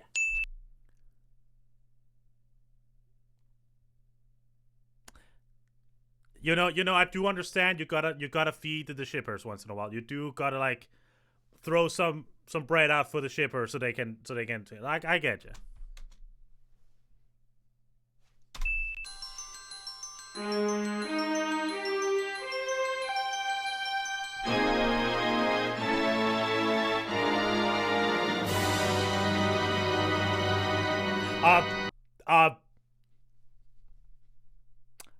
I don't want to alarm you, but I think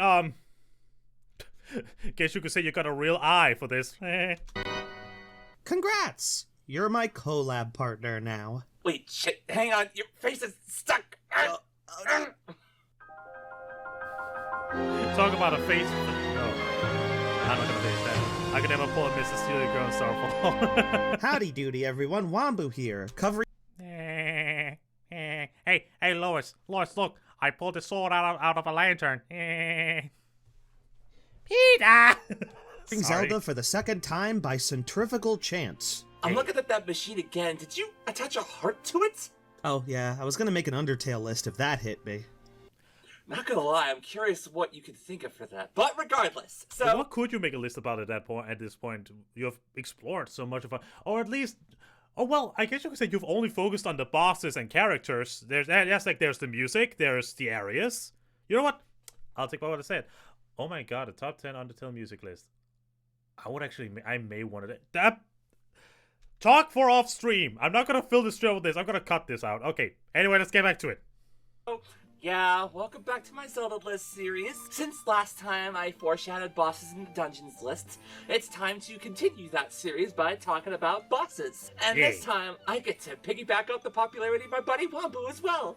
I mean, I guess I respect your transparency. Trans. But yeah, you all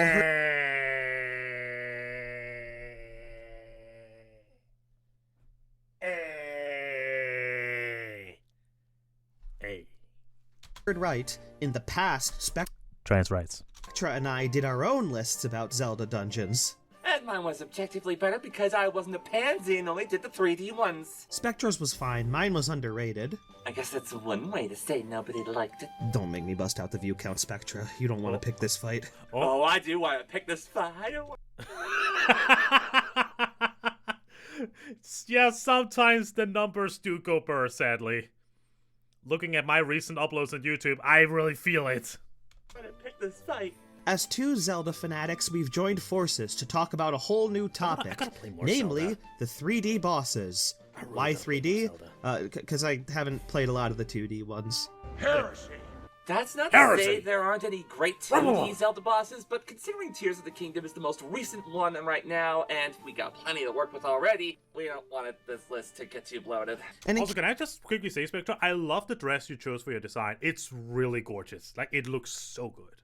in case you're unclear as to which games count as 3D in this context, Ocarina of Time, Majora's Mask, Wind Waker, Twilight Princess, Skyward Sword, Breath of the Wild, Tears of the Kingdom. There you go. And in a similar way to how boss fights didn't necessarily good. factor into our opinion about the dungeons, the reverse is also true.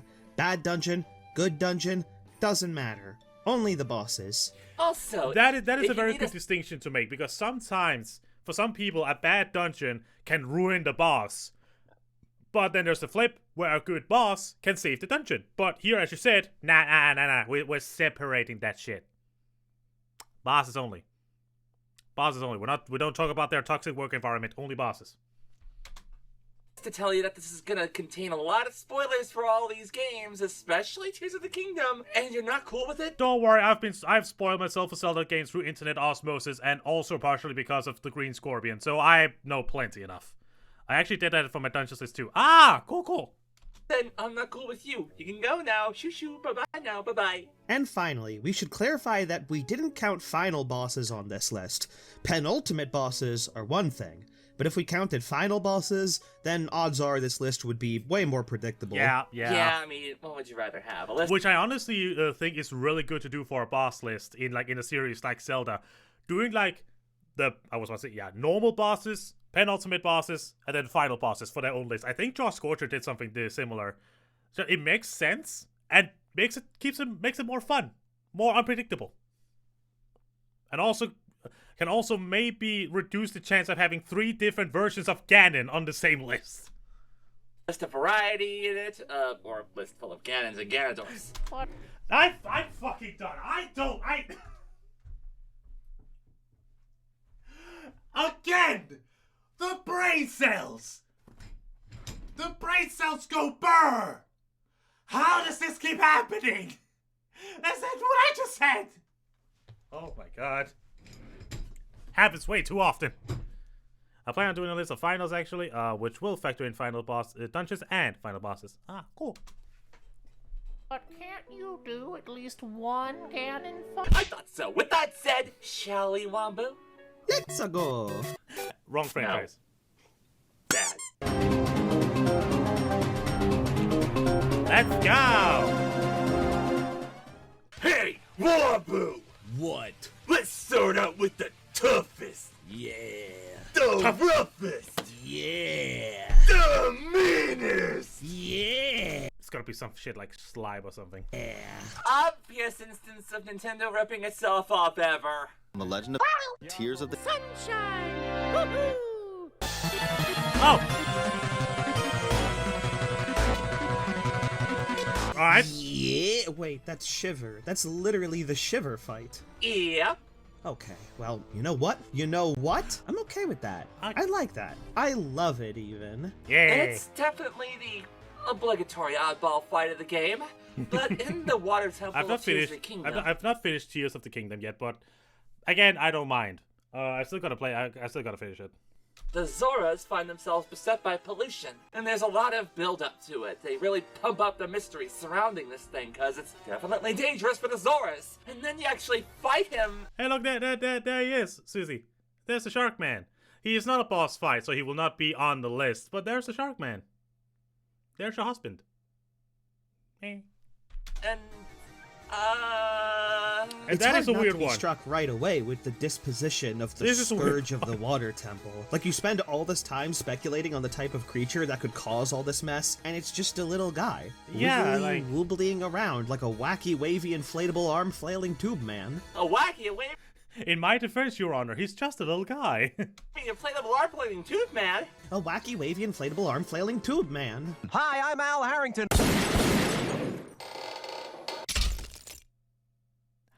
That isn't to say this guy isn't a threat, because he absolutely is. When he's not spitting sludge everywhere, he's a freaking shark! Swimming around like a torpedo, causing Shark! How's the reaction going? It's going pretty good. We're having fun in here. shockwaves that will hit you if you don't jump with low gravity damn. or you side on shield, and spewing a big beam of... Oh, okay, that's just the Splatoon 2 Stingray attack he's using. Come on. But like most boss fights in Tears of the Kingdom, there's a whole slew of ways to go about winning, and I like how Muck the Rock handles it in particular. It's like a big showcase for the utility of water. You can use side on shield, throw splash fruits at him, or even spawn a hydrant and clean him up that way. Hydrant feels like cheating, but it's so cool if the game just lets you do that. And all that is before mentioning that the whole fight is in... Yeah, right now we're watching his friend Miss Spectra's video on top 10 3D Zelda bosses. So strap in, boyo. Lower gravity than usual, meaning your projectiles are a little slower, sure, but it also means you can jump into the air and do a slow motion shot pretty much whenever you like, and that just feels cool. It's a great fight to be sure, but I'm sorry, for me, I can't bear to see it any higher on the list. It's not a bad fight, don't get me wrong, but when you're on the second phase of the fight, Muckdrock starts spewing a lot of sludge everywhere, and it can be really difficult to keep up, and constantly getting stuck in the mud can be a pain. And sometimes I it can can be hard to imagine. use The constant area denial and also have to look out for like the projectile. Yeah, okay, yeah. side on shield because it keeps running away from you. Get back here, dude! Actually, now that I think about it, that's a recurring problem for all the the companions. In trying to make them be able to fight independently, they also try to stay out of your way during combat, sometimes even when you want to do a team attack, and that can be really frustrating, especially in this fight. Also, special shout out to the fact that the boss fight gets even more frustrating when you're in the depths because the low gravity's not there. That's fun. If little annoyances like that bug you more than it does us, then I could see this fight really not working for some people, especially given how derpy Muktarok looks. I thrive on the silly shit though, so this worked for me. Definitely not me, though. I'm a bitter curmudgeon who feels no love or compassion with a twisted black hole for a heart.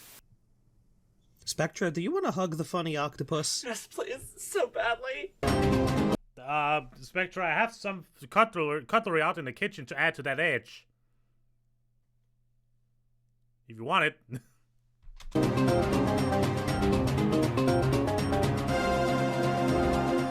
Hugs! Speaking of... Hug. Hug. Of the silly shit. More than one hug. What? Words, Johnny. Words.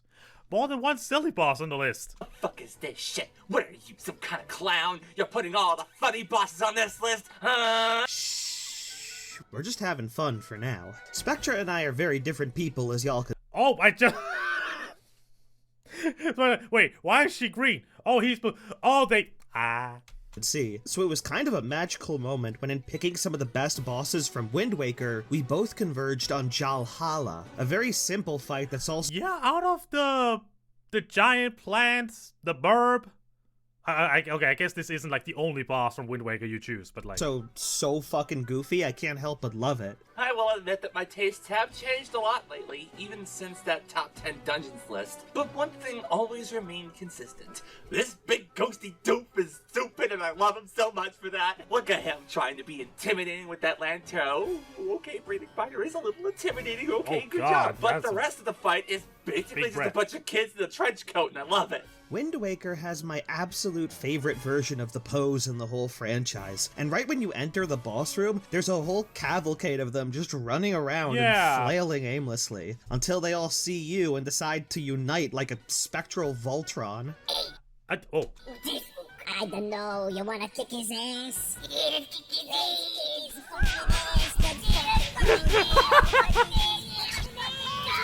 I mean...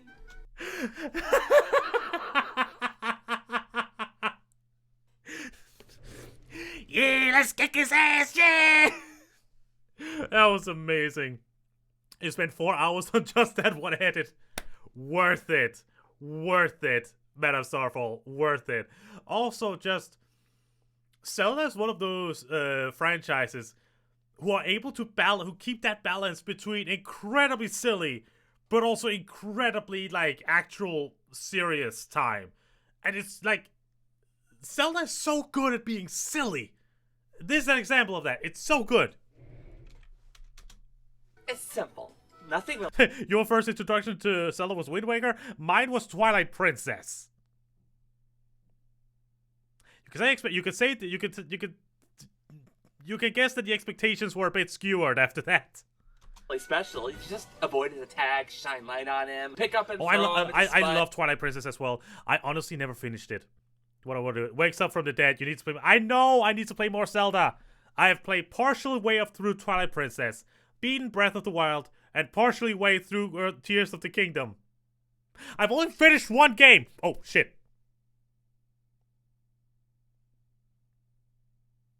Sorry, I did not mean to do that. I'm sorry. Oh, it didn't work. Damn it. Okay, let me activate it for you. Let me play it for you, Spectra. There we go. Hold on. Damn it. Oh, I'm sorry, guys. Didn't mean it. Thank you for the sip. Hydrate before you hydrate. There we go.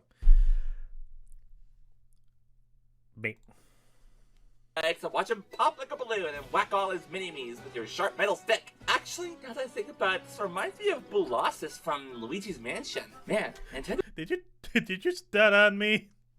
But there wasn't any that... It was really on a bunch of guys being one guy kick for a while there, huh? In all honesty, Jalhala is... Hold on. Let me get some sip. I said let me get some sip! Not exactly a better fight than Muktarok. In general, he's probably the worst fight on this list, but he lands at number 9 on the back of sheer charm. Every time I fight this dude, I just have a big smile on my face the whole time. He even tries to reform himself when there are no pose left, resulting in one of the best death animations ever. Okay.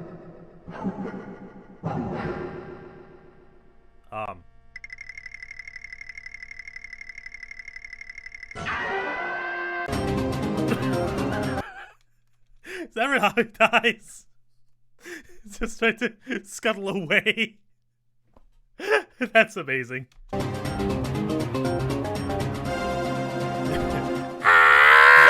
No. Oh, what? Let's go! No. Let's go! No. Either both of us can do it, or neither of us can do it. Well, how about this? Let's go! Huh?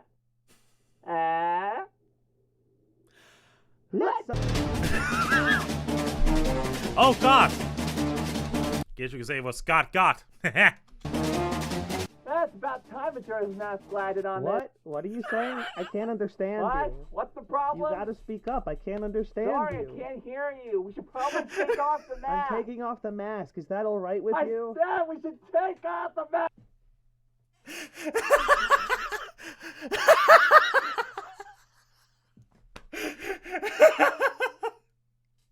I fucking love that bit. It's so good. That entire trope of jokes, it's so good. Well fucking played.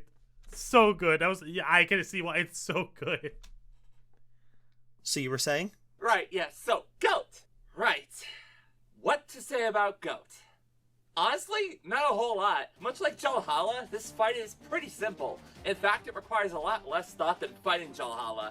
But that being said, Goran Link go vroom vroom, and that makes my monkey brain go boom. Goat is refreshingly... Hey, base reference.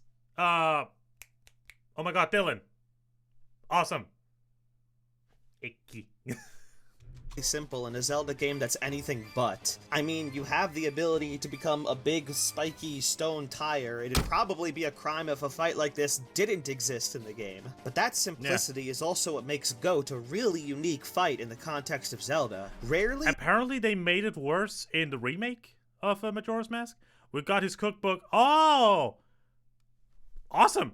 I want to get better at cooking. My cooking sucks. I can make like one dish. Do we get such high-octane moments of speed and momentum like this? Majora's Mask is a game that really didn't focus on dungeons and bosses. I mean, the game was made in only 1 year, and it shows in some places. All the other bosses have this predictability about them that causes pattern recognition and muscle memory to kick in, and kind of just enter autopilot fighting them. Oh yeah, spoiler alert, no other Majora's Mask boss made this list, sorry. Goat is the exception, because you need to remain active and alert for the... Yeah, because the only other boss, as far as I can tell, there's really to be spoken about is Majora himself, and that's a final boss, so... whole fight. You can't remain passive because you're constantly going, dodging stalactites, bombs, his lightning blasts, jumping off the ramps for a boost, keeping your magic up from the green jar, stopping yourself from having an aneurysm from sensory overload. I mean, he is susceptible to arrows, so you could play passive, but like, that's boring. Why would you do that? I don't know, man. That sounds like something a chump. Wait, Majora's a girl? Or I should more say itself, themselves. Because I think Majora is kind of beyond our understanding of gender. I think Majora just is, to be fair. Would do. Honestly, though, I don't know what else we... that. I don't know, man. That sounds like something a chump would do. Honestly, though, I don't know what else we could necessarily say. It's fast and fun in a way that feels like a total outlier for Zelda, and for that, I think it belongs on here. But I also find Goat to be such a weird presence in the context of the game. Like, he's from the old era of 3D Zelda. Oh, there's a prevalent theory that Majora is a female due to its voice and being a counterpart to the three goddesses of Hyrule. I have not heard of that theory before. It's kind of a cool one. He honestly wouldn't be out of place in Breath of the Wild or Tears of the Kingdom, Actually, given all the mechanical technology in those games. New headcanon, Goat was made by the Zonai. Confirmed! Robert, how can we defeat the Demon King? Not to worry. We have this giant mechanical bull that we will use to... Yeah! Well, shit. Shit. No, it would be totally in character for Majora to like see like the creation of another like advanced species and be like, mine now, and just go away laughing like the little gremlin that they are. Hey, Skyward Sword. Oh. Oh no, what are they groaning about? So, lots to talk about with those Skyward Sword bosses. Am I right, Wombo? Shh. I don't like them. I don't like them at all. I think it's safe. I mean, there is one obvious choice to go if we ignore penultimate and final bosses. There's one obvious choice. Say that when it comes to Zelda games, Skyward Sword was pretty much the nadir of the Ocarina of Time formula. Oh, I like Skyward Sword overall. I'm probably nicer to it in a lot of ways than most. To a fault. Yeah, shut up. But seriously, I thought Skyward Sword was cool in a lot of ways. I thought most of the dungeons were pretty inventive, I generally loved the items, and the Silent Realm stuff was cool too. But oh my god, if there was one way in which the game really dropped the ball for me, it was the bosses. Oh, I don't like any of them. They suck! Oh, I've heard enough about the Imprisoned to know that. Hell, I play Hyrule Warriors, and like both the Wii U version and the Switch version. It's annoying as hell in both. You try to stab its goddamn toes, and just keep doing its big steppies, and like, no! Fuck you! Oh, okay, okay. I don't like him. Yeah. Moldarak? Blech. Tantalus? Lame. Girahim? Get the hell off my lawn. What about the Imprisoned? Get the fuck out of here. Get the fuck out of here. You get the fuck out of here. They all suck. Every single one of them suck. Especially Collector. Wait. That one's cool, actually. Wait, what? Oh yeah, that one mission in Adventure Map in Hyrule Warriors where I had to fight it, like, I hate every mission that's surrounded around that stupid thing. But also, yes, I knew Collectors would be here. I think it's the one good boss everyone talked about when Skyward Sword came out.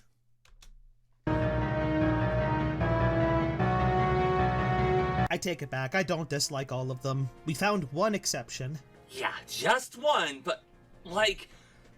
Wow, if there was ever a one, Collectos is probably the most viscerally satisfying that you can ever fight in any Zelda game. While most of its attacks are pretty obviously telegraphed, like... I've seen people be bad on Girahim, being split on Girahim. Like, both good and bad. Any other Zelda boss fight in this game, this entire fight is just a power trip. Big robot boy swings sword, big robot boy misses with sword, small green boy tears their fucking arms off as punishment. Most of Skyward Sword's bosses are all like, hit this dude in the eye, or swing your sword a certain way, or hit this dude in the eye by swinging your sword a certain way. I got it. Oh my god, Oscar's video where he talked about his least favorite Zelda bosses and how he went off on this one right here. Because it's a scorpion that's not using its tail. Like, he just... It was glorious. okay? I know how to use the sword at this point. Please. The Galactos fight actually remembers that it has a cool and different item and uses it in the best way possible. And in a game where a bunch of the really cool items like the beetles and the mitts got totally snubbed from having a cinematic fight, that's glowing praise. I think the best part about the boss is that it's the definition of beauty and simplicity. There's really nothing too complex about the fight. Robot Boy is blocking weak point, stop it from blocking weak point. But the way to go about it makes this feel less like you're fighting a normal boss and more systematically dismantling an actual machine gone rogue. And that's not even getting into the second phase, where it actually starts to feel like a threat. 6 scimitars, 6 arms, and it walks now! Wait, yeah, no, it just walks. No run, just walk? Alright, well... It's basically doing the tactic that you did when you were in the playground of just swinging your arms to make the ultimate defense and offense at the same time. Goddamn Hindu Voltron hitting hard. I guess he got stubby legs. Yeah, he does. He probably doesn't need those anymore, right? No, boy. Oh, lovely what you're doing to the man.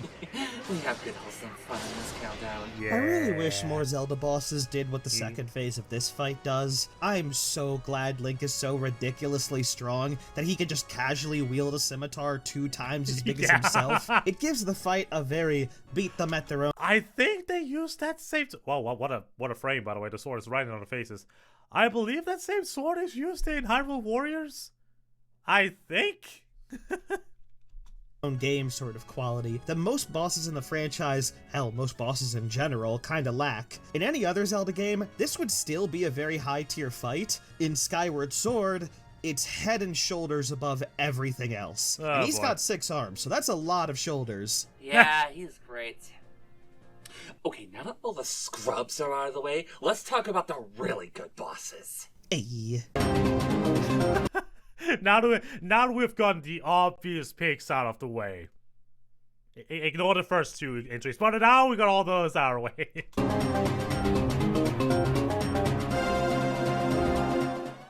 Oh, hey, Wabu! Have you heard? No. The bird? I'm deaf. But almost everybody's heard. Not That the bird is... Is it the bird from Wind Waker? me. But don't you Ugh. Wombo, you're not giving me much to work with. Can you please at least pretend to take the bait? Bait? Like a fish? No! Fuck it! You know what? I'll do it myself. Hi, Wombo. Hi, Spectra. Haven't you heard? Heard about what? Bird. You know what? It's dead. It's dead. You ruined it. You fucking ruined it, Wombo. You betrayed me so effectively and efficiently. Bird. You could also feed bait to a seagull. A seagull's a type of bird. It's fucking Helmerock King, you dumb lamp! What? Why are you such sibling energy? You two are such sibling energy, and I love it. Oh, I get the joke now.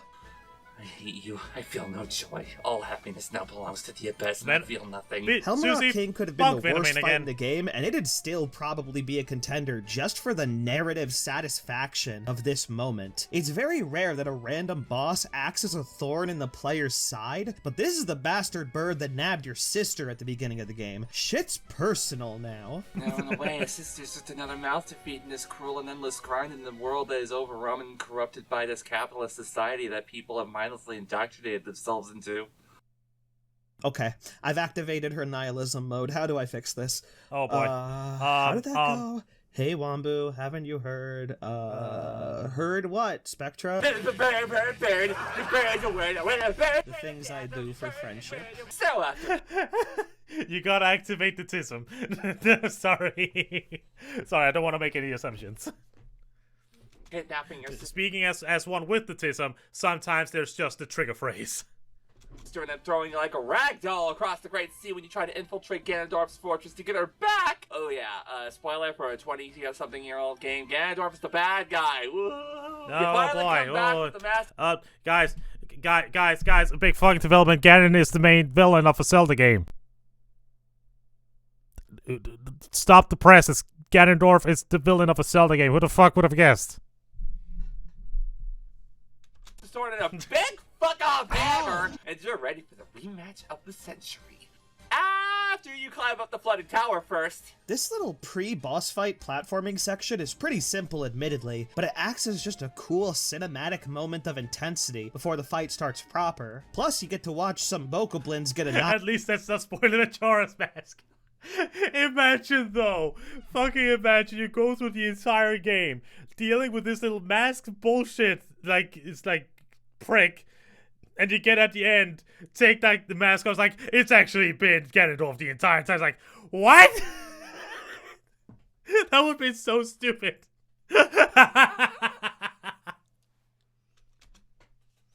Annihilated. That's what you get for prioritizing the little green kid over your own well-being, you utter bozos. And then the actual fight begins and...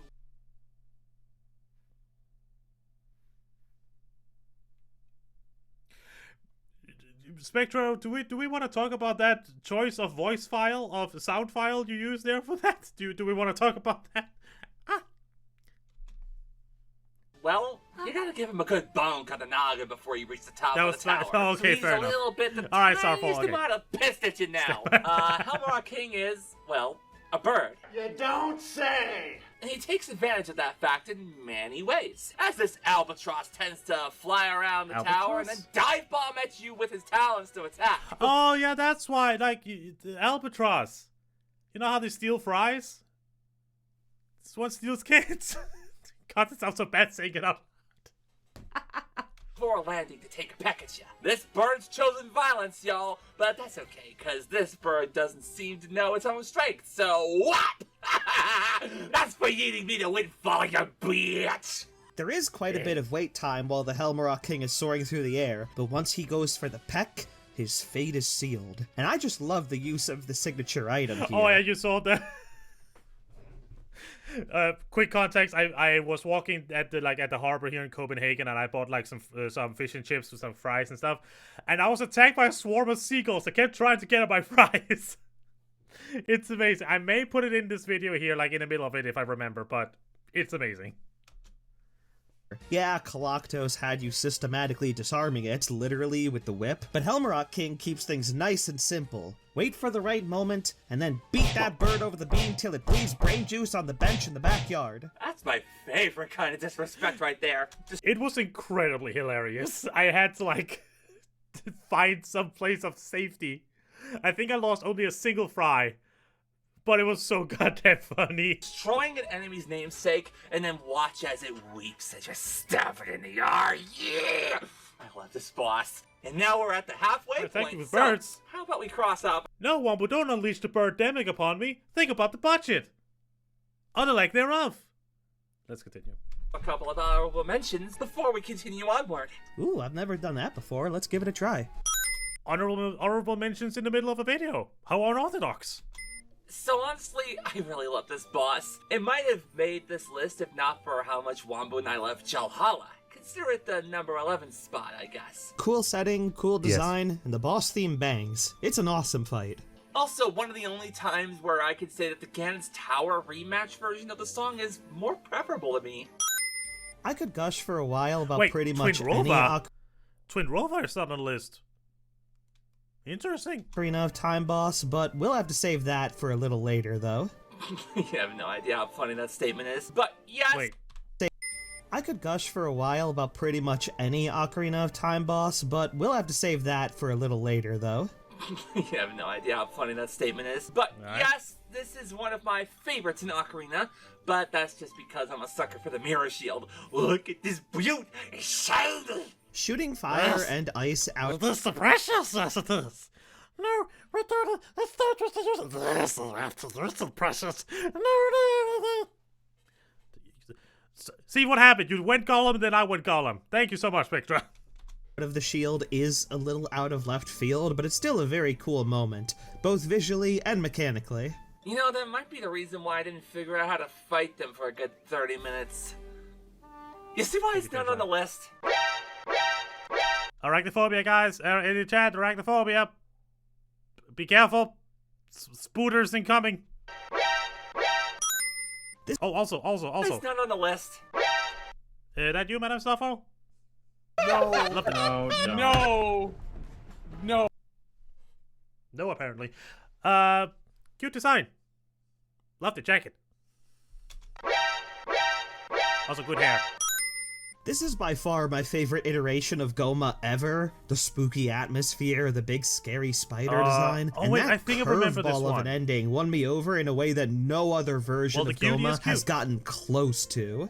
But the big problem is that fighting it directly, well, you don't, really. All you do is shoot an arrow in its eye and then make the statues attack it instead. That's lame. And the only time you fight it directly is when it's that silly eyeball thing. Again. It's kind of funny because that sounds funny to me. You stun it and then you make the statue bonk it. That's funny. it's funny to me. Lame. Oh, and here's Spectra's favorite Goma, I guess. Oh, come on. This fight is way better and completely different. You're in the Dragon Roost volcano, the music is all epic and cool, and then you swing on the ceiling and that does the damage for you. And then the only time you attack it directly is to its silly eyeball thing. I'm staring at Spectra right now. Man, Gomas suck! It's a cool design, but it's a cakewalk even for a first boss. Okay fight. Armagoma better, though. Okay, I'll admit, I may have forgotten to upgrade my armor by the time I fought this one, and it may or may not have influenced my opinion on it. Spectra doesn't feed her Judging leg. again. She's a bad mom. That said, is aight. Not great, but aight. Solid 6 out of 10. Besides, Wamba didn't use the mirror shield, so he's no better. Mirror light. Wamba didn't use the mirror light, so he's no better. You don't need to. You could. Wait. Was that an actual correction in the middle of the take? Was that in real time? Just keep shooting it with lightning. You don't need to see what you and I did. It's just freaking boring. That's you. That's what you just said. I didn't choose to be boring. I just forgot how to be cool. Oh shit, now I feel. I never learned how to. I learned how to be goofy. Never learned how to be cool. I'm sticking with goofy for now, though. I'm sorry, hon. Yeah, being Wambu is suffering. I think break time's over now. Back to the list. We are emotionally vulnerable and available here on the Johnny Inferno streams and videos. Let's go!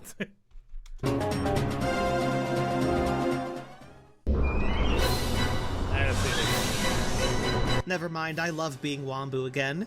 Being Wambu is awesome. Hell yeah. Volvaga! I was about to say something. I forgot. Volvagia! That's a shit at Wambu. Shut it. Don't bully me for how I pronounce this guy's. Oh. It was me! I did this. Cuff me, officers. I admit to the crime. Yeah, he's kind of the reason this guy's this Oh yeah, shout out to Volga from Hyrule Warriors. Awesome. high up on the list. It's deserved. I'm making sure we do our due diligence. You know, Challenger, the more I talk about Hyrule Warriors, the more I think I could maybe do like a top 10 list of my favorite characters from that game. I gotta get back to playing it though, if I want to do that. I know the freaking Bug Princess is not gonna be on it. Doing God's work. I am justice. More like your basic. First you pick the Fire Temple over the more creative dungeons, and then you pick Volvagaya over the more creative boss. Volvagaya? Volvagaya. You're basic, you little wham bitch. Basic, but based. That's how the Womboy do it. Anyway, it was kind of inevitable that I would go up to bat for Volvagaya, given that he's my favorite boss from my favorite Zelda game, representing my favorite dungeon to boot. I wouldn't be gunning for him so hard if I didn't legitimately love this fight, though. Right off the bat, this thing was built up quite a bit before even touching the Fire Temple. Like, just going off the hearsay, how powerful is this creature that the super strong race of stone people that are the Gorons are getting utterly folded by it? I mean, not just folded, apparently this bastard full-on eats them! Like, what? Like, I get that Gorons eat rocks, but Jesus! Yeah, exactly. Exactly, Wombo. Did you forget? Folded like omelets. So yeah, a lot of anticipation.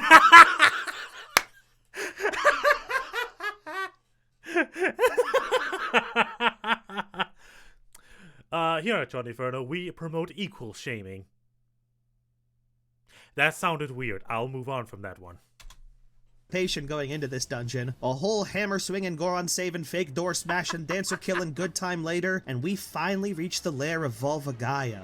Which, by the way, sick dreads, bro. How to describe the fight with the fella over there with the— Excuse me, what? Is this the remake? Hella good hair. Well, it's basically— Whack-a-mole.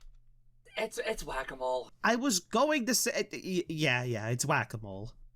The coolest whack-a-mole ever. Yeah. The kind where you have an epic fight with a cool dragon Oh, and it's a these fan rocks remake. are falling Okay. all around you. I just thought that looked way too high res, like way too polished. I should be picking fights with you on this. Actually, you're one of my. He flies around, and it doesn't even really dawn on you till after it's over that you just played fucking whack-a-mole. How can whack-a-mole be cool enough? Was that Mega Man X music? Don't remember which boss it was, so I remember from Mega Man X. No. Oh wait, what's the Undertale? And these rocks are falling all around you, and he flies around, and it doesn't even really dawn on you till after it's over that you just— Oh yeah, it is! I completely forgot where it is. But oh no. Guys, we're seeing a friendship breaking in the chat. This will make great for views! Oh yeah, that's right. The song I might play when you fight Sans.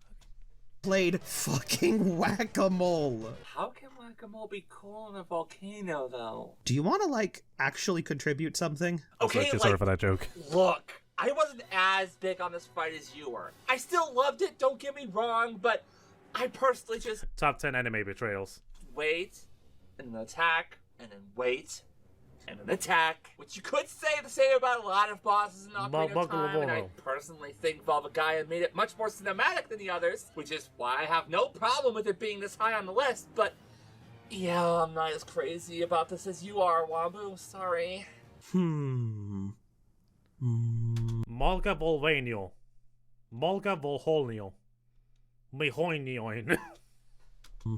So you're saying it's fun Wombu gush time? Wait, what? Fun Wombu gush time? I'm scared, please stop. It's mission time, Spectra. I don't know when I'll be back. Please tell me when you'll get back. This is not what we talked about in the script. Thousands of tears later. Volvagaia might seem like a simple fight on the surface. There definitely are easy methods to beat him, but Volvagaia himself is a more versatile fighter than I think a lot of people realize. He has attacks to hit you from both far away and close up, in the air or on the ground, and if you're not careful, he's capable of dealing damage to you incredibly fast, especially with that fire breath of his. And while I think this fight is really nicely built up and fun and intense, and kind of sort of maybe a little epic, I also gotta shout out how the Zelda manga handles Volvagaia. Yes, because they gave Volvagaia a whole ass backstory in there, and it became like really tragic.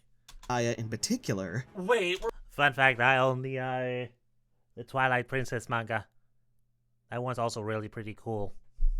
we're bringing the manga into this? Just once, it's okay. Don't worry, I'm good at this. You're clearly not good at this. Anyway, in the Ocarina of Time manga, Link actually meets Volvagaia pre-time skip. He adopts Volvagaia as a baby and the two become friends. Volvagaia even learns how to say Link's name. When Link eventually returns to Hyrule as an adult though, he finds that his baby Volvagaia has been manipulated by Ganondorf and is forced to kill his old friend in That frame! That oh god, that image. Kind of also reminds me of a page from the Pokemon manga where a Arbok gets literally also split in half. The Pokemon manga goes wild. order to put him out of his misery. What? In Volvagaya's final moments, he remembers Link and says his name one final time, the two shedding tears as Volvagaya passes. Now, I'm honestly glad this isn't in the game itself, as it'd just be way too upsetting, but I'm glad this version of the story exists. This isn't in the game itself, as it'd just be way too upsetting, but I'm glad this version of the story exists, as it just adds a sense of deeper pathos to Volvagaya himself. And with that, I think we can move on. You okay? I don't think Talking Spectra is about a good. little baby and how it dies in the arms of his friends. Am I okay? Am I okay? You know what? You know what? I'm fine. I'm perfectly fine. Definitely no pent-up repressed feelings that may end up being unleashed in this video later at all. Hey, I told you this was a good fight. I'm never playing whack-a-mole again. But yeah, again, with that context, Jesus. Favorite joke incoming? Okay. Now playing Beyblade, on the other hand. Yeah, I get it. But yeah, I've noticed that, like, Spectra, is it like a running gag of yours to do the whole, like, you know what? You know what? Because I've noticed you doing that several times in other videos. It's like... Yeah. But Star-Lord. Beyblade time.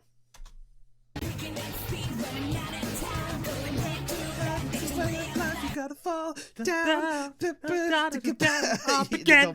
That's Beyblade.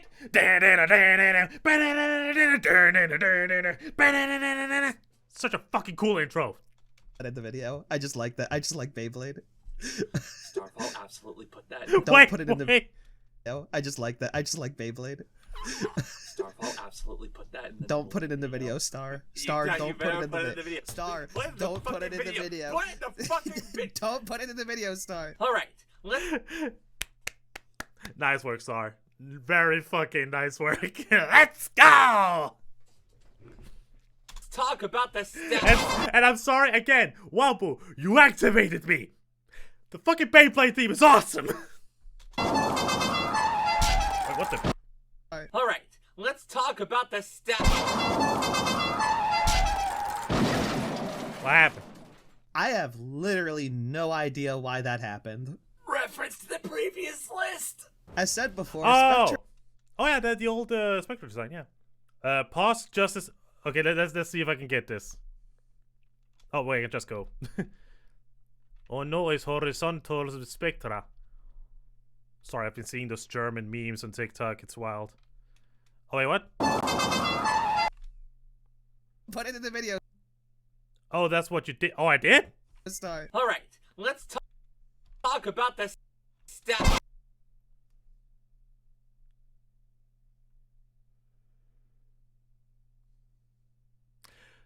You know what? Whenever I make this into a video, that's gonna be the thumbnail. I'm gonna make sure that will be the thumbnail.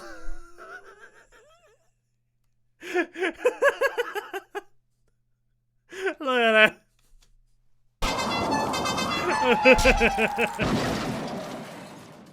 I have literally no idea why that happened. Reference to the previous list. As said before, Spectra and I are very different people with generally similar but ultimately different tastes. We can agree on- I do want to say that the Mario Odyssey ranked worlds video is probably one of my favorite countdowns ever. Like, just because of both it taught me about Mario Odyssey in a really cool way. I was like, your dynamics, the way your jokes and everything. I must admit, the poisonous cake bit was like that. That was a weird one. On a few things though, like Beyblade. Beyblade, let it rip! And skeletons. Why must you fail me so often? Spinny Beyblade. What is a skeleton's favorite snack? Like crashing against giant skelly man, go burn! Nah, but seriously, holy crap, talk about jumping quality when it comes to bosses. Cause up to this point in Twilight Princess, okay. A giant plant, cool, a big fire demon, rips! Spare rips! Fuck! Why must you fail me so often?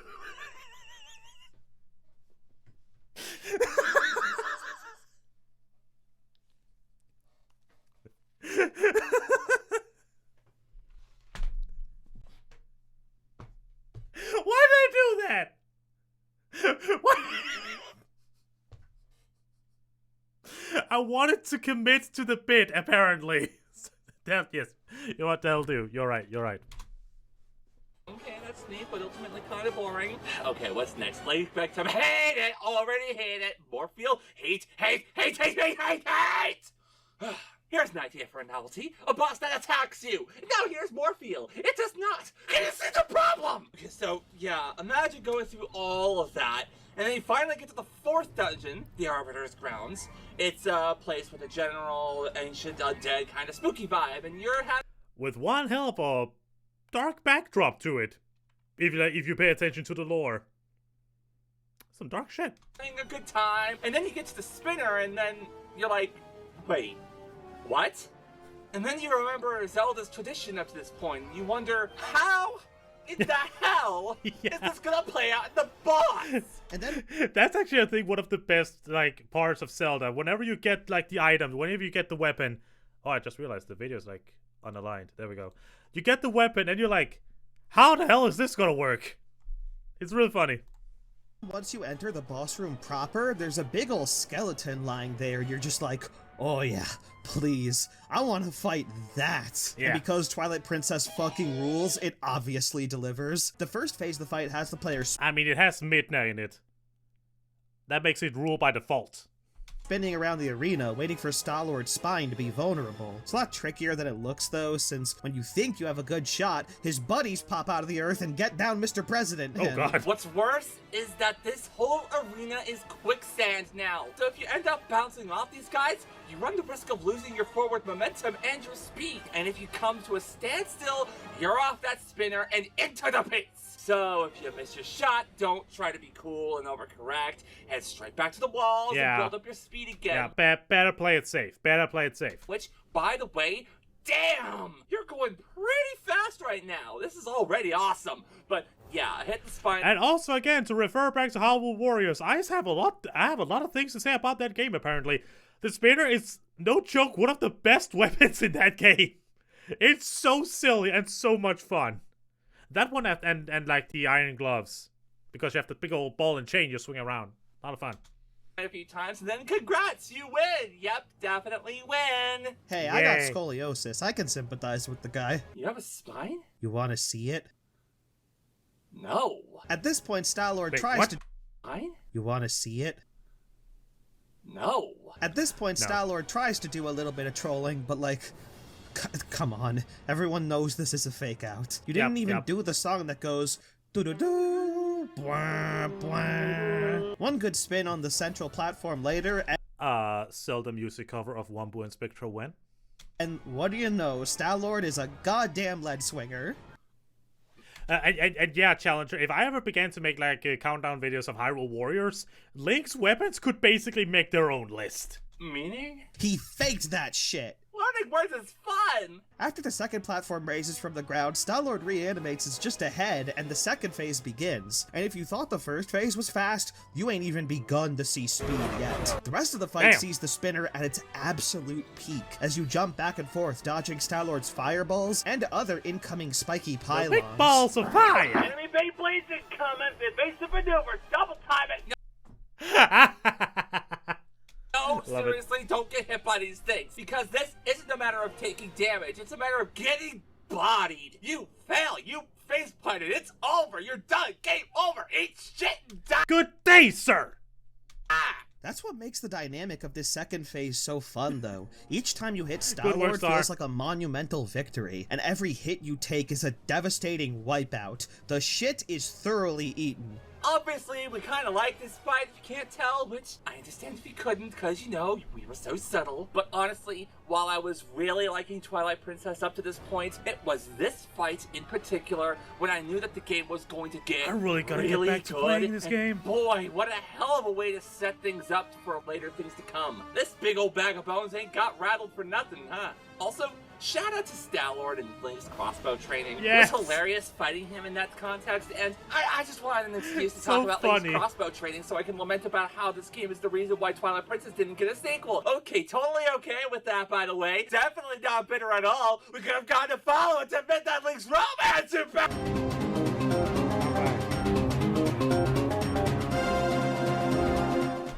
Also, was that legit the reason why? that we didn't get a Twilight Princess sequel because of crossbow training. Well, we finally made it to the top 3. It's been a long road. No, Really? bear with us. We're trying to be here. The road is long, the competition was fierce, but at long last, all ambiguity, all mystery, all your questions will be answered here. Yes. Which of these bosses Please. Enlighten me. is our absolute favorite? This is bullshit, Spectra. Huh? This is a Zelda bosses list.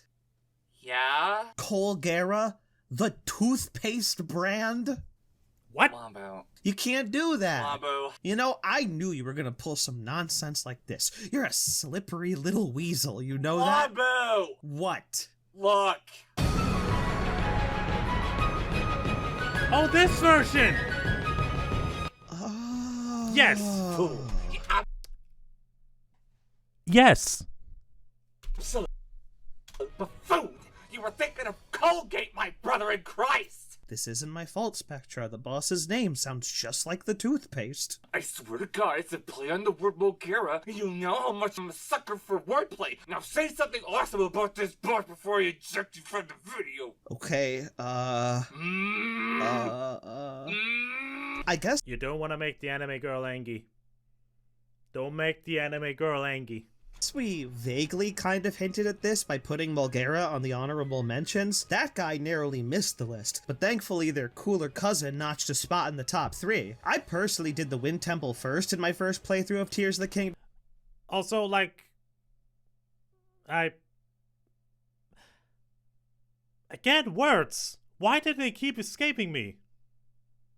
Right! Spectra! You look like a popsicle! That was it! And man, this was an early peak. Colgera isn't just one of the coolest bosses design-wise, its fight is intensely striking visually. You're definitely not alone about the Wind Temple being their first dungeon in this game. It's very clear that this game intended this to be the first dungeon. Wait, did I just open your eyes, Wumbu? Did I just open all 6 of your new eyes? Not just from the standpoint of the narrative, but also mechanically. The companion system in Tears of the Kingdom, while definitely not the best in terms of what we got, really showed off what we could have gotten. And the godlike music. Tulin, who definitely has the most utility out of any companion in the game, and his abilities are showcased perfectly in this boss fight. Mostly because this is the only boss fight in the game that takes place entirely in the sky. Ideally, if you do this fight correctly and don't screw up too badly, you will never touch the ground during the entire fight. The fight being entirely airborne plays into the unique mechanics of the 2 newest Zelda games in a way that not many other fights really do. Before this, the closest thing we had was maybe the Va Meadow fight. And as a side note, Blight Ganon sucks and we hate him. No spots for you! Comparatively, however, Colgera... I mean, look, the Blight Ganon fights were not the best, but hey, Lightning Ganon was kind of cool. It was all speedy. It's like you were fighting a worse Sonic. Yeah. is a lot more modular in terms of how you can go about defeating him. For example, you can fight him the boring way by shooting arrows at it. You get funny bullet time, though. Well, I guess it's not a gun. Arrow time? Arrow time? Works. You get funny arrow time. But arrows aren't the only airborne Zelda mechanic to make use of here. You can also handle things the goober way and just smash your face against it. You can straight just dive into it. My mom always told me that banging my head against the brick wall would never get me anywhere. Joke's on you, mother! You talk about using your head. Point. Speaking of spawning, oddly fitting segue, a lot of the strengths with this fight presentation-wise, I think largely come from the setting. It's a cool fight on its own, but fighting him in this huge cyclone just lends so much intense... Yeah, the giant cyclone with the giant freaking, Spawn punch, wait. Mother, you walking spawn point! Speaking of... I got it.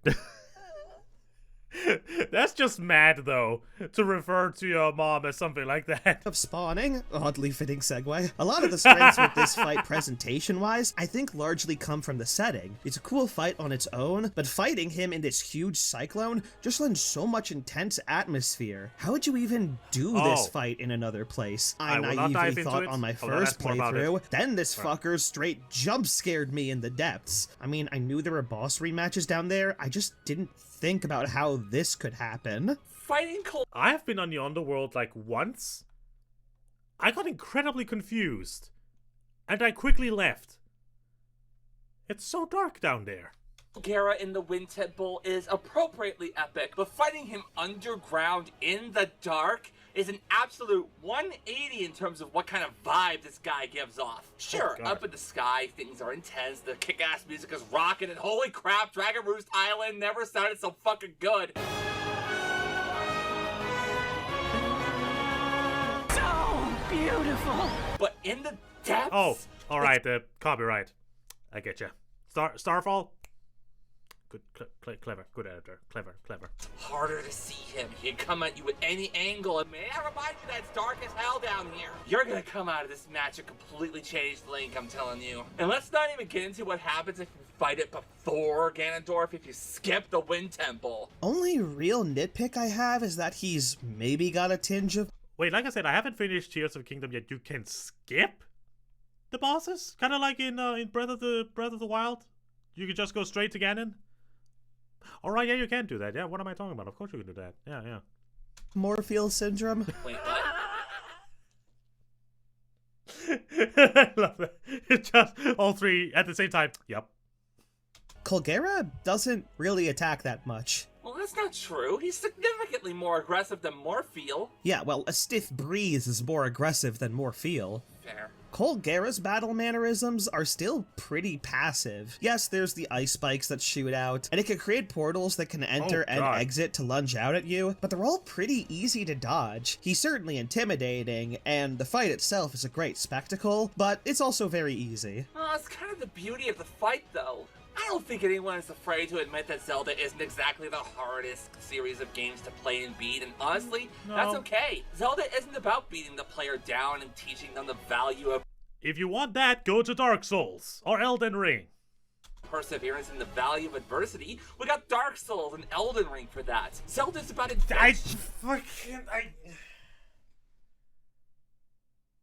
Why do I even watch? Why do I watch it? Clearly I know the script already. Brain cells! That should become like a meme. I should just have an emote or something of me going, brain cells! Sure, and power fantasy. And Colgera is the epitome of power. Thank you, Spectra. Look, Wump Wife, I've got things I want to say. Let's say it. Thank you. I love you guys too. Power fantasy. A big, hulking, flying monstrous beast that controls the cold and the weather, and armed with a bird friend and a glider, you take it down like the hero you are. I know, yeah, I know. That's fair. Like I said, it's a nitpick more than anything. You're a nitpick more than anything. But on the topic of perseverance in the face of adversity, play the number transition. What? What? We're done. Play the number transition. Oh shit! Oh fuck it! Goddamn! Play the fucking number I'm transition. doing it! Stop pressuring me! I'll do it! Number transition. I have been there.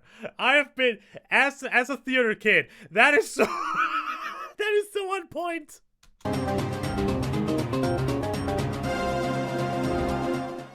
So, a while ago, you may remember when I did the top 10 Zelda dungeons. I'm still pretty proud of it to this day, even if the avatar I used was on the rough side. I also made a Zelda video. Stay, even if the avatar I used was on the rough side. I also the rough side. Okay, I'm still a pretty model. Made a Zelda video. Sorry, I just wanted to let everyone know. Continue. Wait, what? I also made a Zelda video. Sorry, I just wanted to let everyone know. Continue. What? But we all do know. You pulled the receipts earlier. We know. Right. So there is something about that list that, had I known what I know now, I wouldn't have done. You see, on the release of Tears of the Kingdom, one of the big speculations and things that fans were talking about for the longest time before just falling off the face of the earth after Nintendo showed they really don't give a shit about their lore anymore, was the prospect of DLC. What new dungeons would we get? Would we get new stories? Would Link and Prince Sidon finally give each other a big sloppy kiss? But then... I know, Susie would have wanted that. Nothing. Nintendo said they weren't planning on making DLC for Tears of the Kingdom, and that put a pit in my stomach because as a result... Oh, wait, are you doing the boss I think you're about to do? Because if you are, that would be so funny. of the Wild remains to this Fight! day the only mainline Zelda game that features DLC in it. And Susie, you would have wanted Link and the Shark Boy to smooch, didn't you? I royally shafted the Divine Trial in my Zelda Dungeons list. Yup, Koshia. Going into this list, we had to make certain exceptions in order to ensure that we would have some variety. Namely, that we wouldn't include final bosses. We didn't say shit about DLC bosses, though. So many regrets. I found this loophole, I'm going to exploit it, so now my favorite Zelda boss gets in the top 2. I don't even hate this dungeon. I thought I was being practical. Breath of the Wild, you are so goddamn late to the party. Skyward Sword showed up on this list first, but it's here now, finally. I mean, the mechanics were cool too. There were so many things about reactivating the dungeon and using the gears that felt like a preview of what we would get in Tears of the Kingdom. God, why did I leave this off the list? Okay, you gotta chill, girl. Yeah, I will. Are you okay, Spectra? I think I missed it, but was it because like you didn't know if you could count like the divine beasts as individual dungeons? I do. I count them as individual dungeons, unless you're talking about something else, and I missed it because I keep trying to talk to you guys. Well, it's just I need a moment to rethink my life choices that led me to this moment.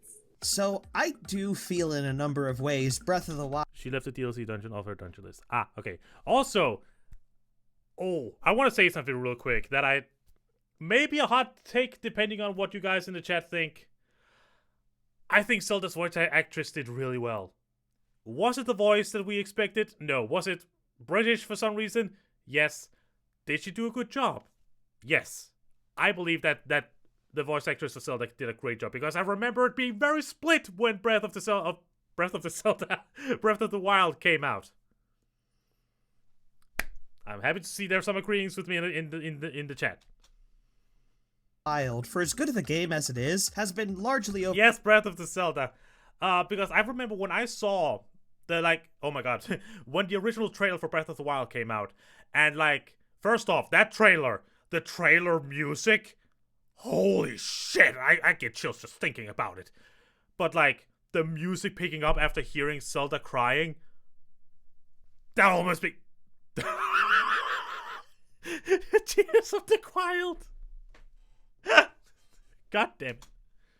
Overshadowed by Tears of the Kingdom, which makes sense, as TOTK does feel like a more expanded version of the foundation that BOTW set. And yet, for as many improvements as it made, Tears has yet to top this guy. Through the entirety of the game, the Sheikah improvements as it made... I was so disappointed by the story of both games, honestly. I can imagine why. It's because that both games are going for a more... Okay, maybe some people will not like this comparison. It's going for more Dark Souls sort of story, where they let the environment, you arrived after everything has happened, and you're picking up the story from there. Some people like that, some people don't like that. Gears has yet to top this guy. They also haven't topped Kaz. I'm just saying, Kaz is based. His freaking accordion and his music, so good. Through the entirety of the game, the Sheikah monks have basically greeted you at the end of each shrine. And let me tell you, some of these... Yeah, again, because they haven't done that before. Usually, you are in the middle of the happening. But in Breath of the Wild, Tears of the Kingdom, it's the after. Guys are real underachievers. So I was thinking, I'll have a ball, and the hero has to put the ball in front of the temple to open the shrine, and then... yeah, that'll be the trial. Dude, that's stupid. The rest of us have these real elaborate puzzles. Mine requires you put the balls in a pattern that is identical to the one of the opposite mountain. Well, maybe a weird pervert will come along and becoming obsessed with the ball and not allowing the hero to have it. When in 10,000 years is... I mean, there was that one lady that married a bridge. Or was it the Eiffel Tower? One of those things. People like that do exist.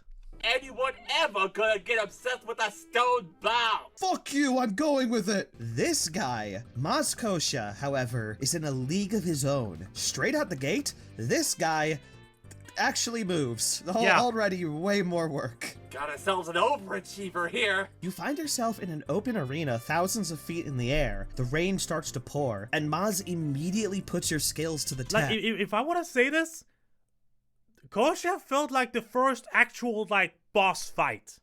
Like, yeah, the Blight Gannets were also a boss fight, but this guy felt like a boss fight. All your skills. Right off the bat, you'll recognize a few of these techniques from the encounters with the Yiga clan members strewn about the game. Well, those guys are a bunch of good-for-nothing posers, losers, all of them. This right here is what the Sheikah are. Hey. I hope you're not gonna... Oh, Johnny, out of curiosity, what was the first vid you saw from me? The first vid I saw... I want to say either the Phoenix Wright top 5 worst and best cases. Either that one or your Splatoon stages video. One of those two. Really capable of. I was also about to say, Spectra, I hope you're not dissing the boss of the Yiga. I hope you're not dissing the big bad boss of the Yiga. Sure, they start out like a normal Yiga clan fight, but that's only to lure you into a false sense of security. Because shortly after you do enough damage to him, he starts making Naruto shadow clones on your ass. And even after that, once you do even more damage, he goes big! Throughout the fight, Maz pulls out all... I love this Splatoon list. Consider number 11 on Wombu videos list, and definitely Dustin the boss. Spectre, those be fighting words. Don't.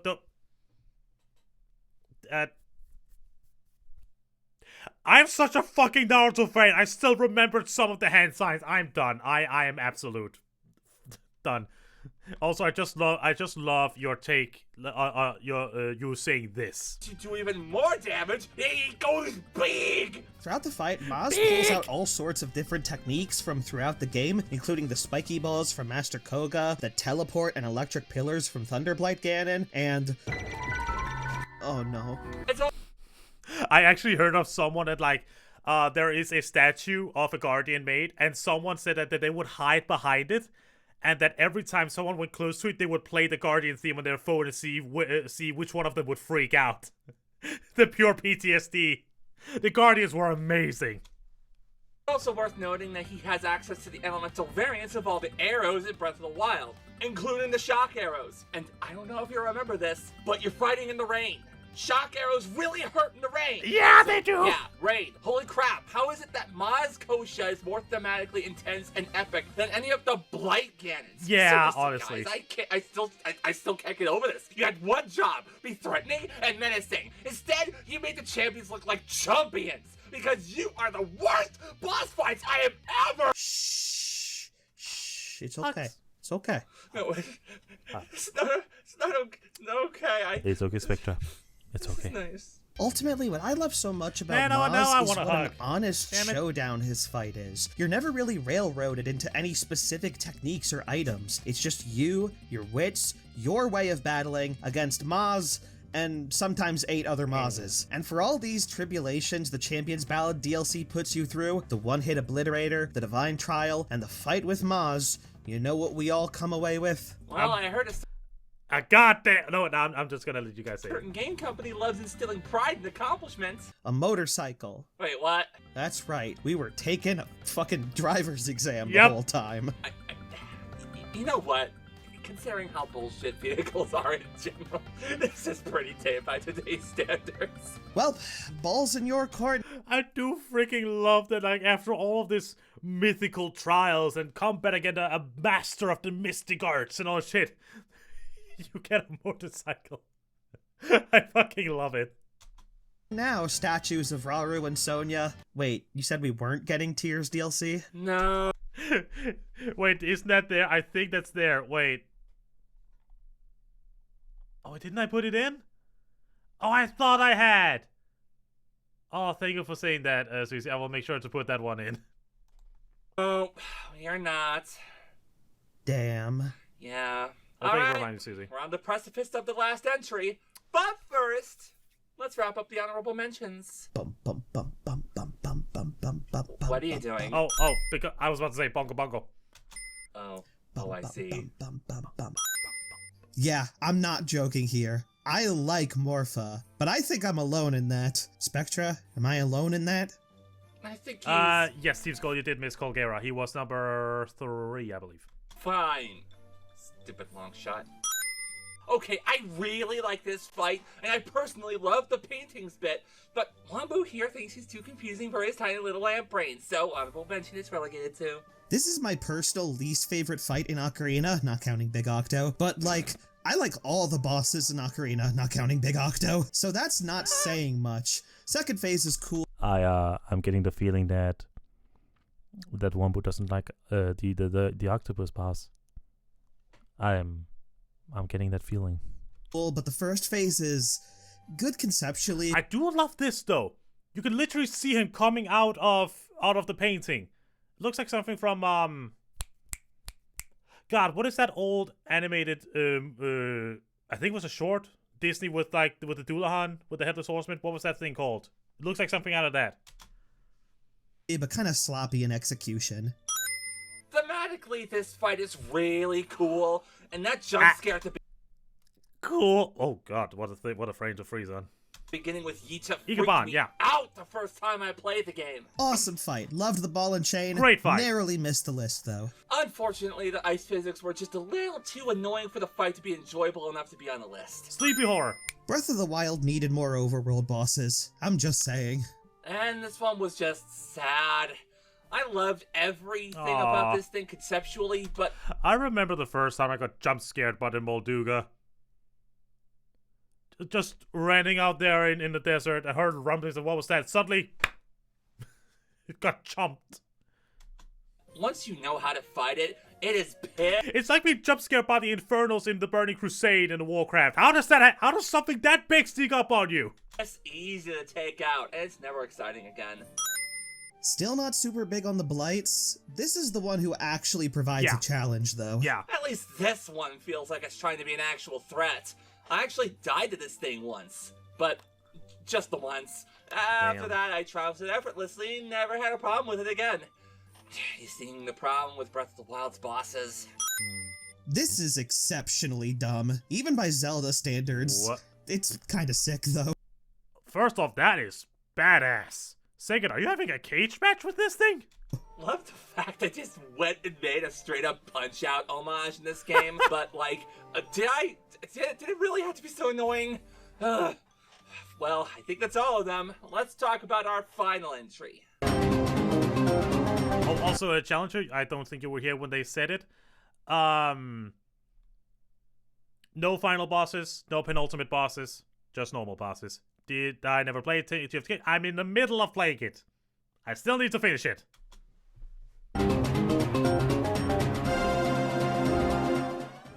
In order for us to properly talk about our number one, okay. we have to go back in time a little. What's this? Wait, I have my ocarina. No, wait, I cannot play the ocarina. Damn it. Do do do do do do. Do do do do do do do do do do do do. I think that was the one. You don't remember? No. Good. Could you stand in this spot for me for just a second? Okay. Alright, now wait here. I'll be right back. Well, okay, no, what? Stop! Zelda dodges! Let's go!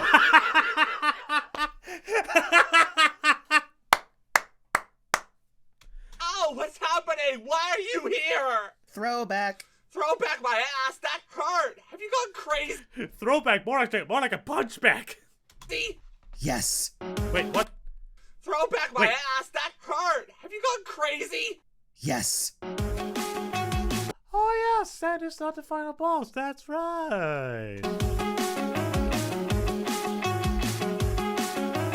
Oh, hey, haven't been here in a while. Okay, I get it. Welcome to the underground. How was the fall? Yeah, alright, this is what happens in the fight. Okay, yeah, there's no other way to sum up our feelings on this list other than doing this bit. So, yeah, Zan throughout Twilight Princess was built up as this menacing, calculating, cold, and just downright statistically evil mastermind that Midna not only hated with a burning passion, but was also kinda low-key afraid of. And then you find him in the Palace of Twilight, and then you learn what he really is. An unhinged, madness-induced creature of chaos and destruction who only came into power due to assistance from Ganondorf.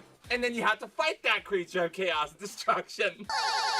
Not those creatures of chaos and destruction! What follows is maybe the most mind One of them has stolen Wampu's face! Look at it!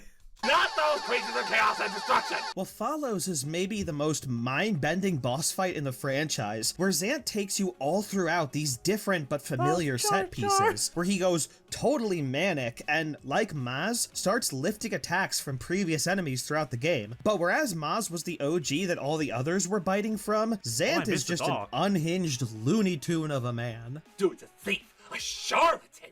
I mean, like, narratively, the dude's a fraud and never sends the way, and that's actually showcased all throughout the fight. The first thing that happens right off the bat is you're thrown into the Forest Temple again, and he starts emulating the Diababa fight. What are our thoughts about Diababa? I don't like it, but I like this fight. That's my review of Diababa. True that. Oh, okay, I guess we're doing this again. Oh, now we're back here. Bikini. From there, Zant takes us... I actually really like that bit from the Mario Odyssey video. It's just you guys chilling there, talking about that sort of stuff. Cool. To the boss arena of Dongoro, okay fight, Morpheal, bad fight, Ook, meh fight, Blizzetta, awesome fight, landing us eventually on a final showdown at the front of Hyrule Castle Town. And Zant's version of all these fights specifically, while maybe not always oh yeah, fuck volleyball, is better, are given a surreal twist thanks to Zant bending the reality around you. Oh. Yo. Is that supposed to happen? Nah, it's like an anomaly or something. Cool. Yeah, in case you can't tell, this fight is bonkers. Every time you think you beat Zan, he just throws you into another arena, and you keep wondering when this whole thing is gonna end. That's the best thing about this fight. And Zan is a weird character in Hyrule Warriors. I'm sorry, I know I keep coming back to that game, but like, he's a weird one in that game. what really is to the top for us, this fight isn't just fun and challenging, it's a microcosm of the villain itself. It feels like you're going insane along with Zant as he struggles to stay alive, and this bastard keeps throwing literally everything but the kitchen sink at you, trying to kill you. He really feels like he's snapped and completely dropped any pretense of trying to be cool and went all Kefka on your ass. By the final part of the fight, the dude is just cuckoo for Cocoa Puffs. He's just screaming and flailing his swords at you. Yeah. It's weird, it's wild, it's, well, if I'm being honest, it's kind of pitiful, but it's a perfect way to conclude an emotional roller coaster of a fight. And that is why Zant is our favorite non-final Zelda boss of all time. Nuh-uh, I like Maz more. Well, you're outvoted. By who? Me and Ed, right, Ed? Sure. I'm here too, by the way. He's not part of this. We collabed with him once before, so it counts. God damn it, I've been long conned. And that's a wrap. Damn, it's been a while since we've collabed together. I really missed this. Yeah, me too. We should hang out more often, Wambu. Totally. This has been Lady Spectra, everyone. And remember, if someone tells you to have a... What? Oh. You have to freaking call back to the carrot? Well, hey, I remember that joke. Joke? This isn't a joke. It's an insult to me and my... Yeah. It's like, what was the line? It's like, really, Wambu? You're turning your best friend into a carrot? Something like that.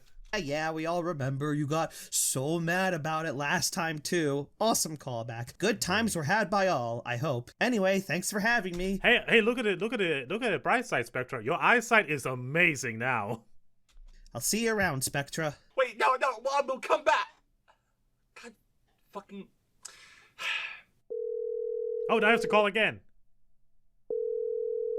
Also, those, those, like, eyebrows. On fleek as this. Why do I do this so much? I keep doing this. Noise.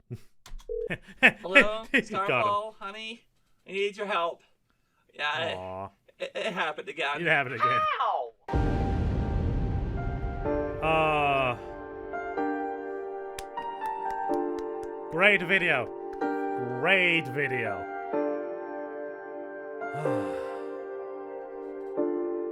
Yay! Oh yes, Susie, thank you so much to give a shout out to me, Spectra.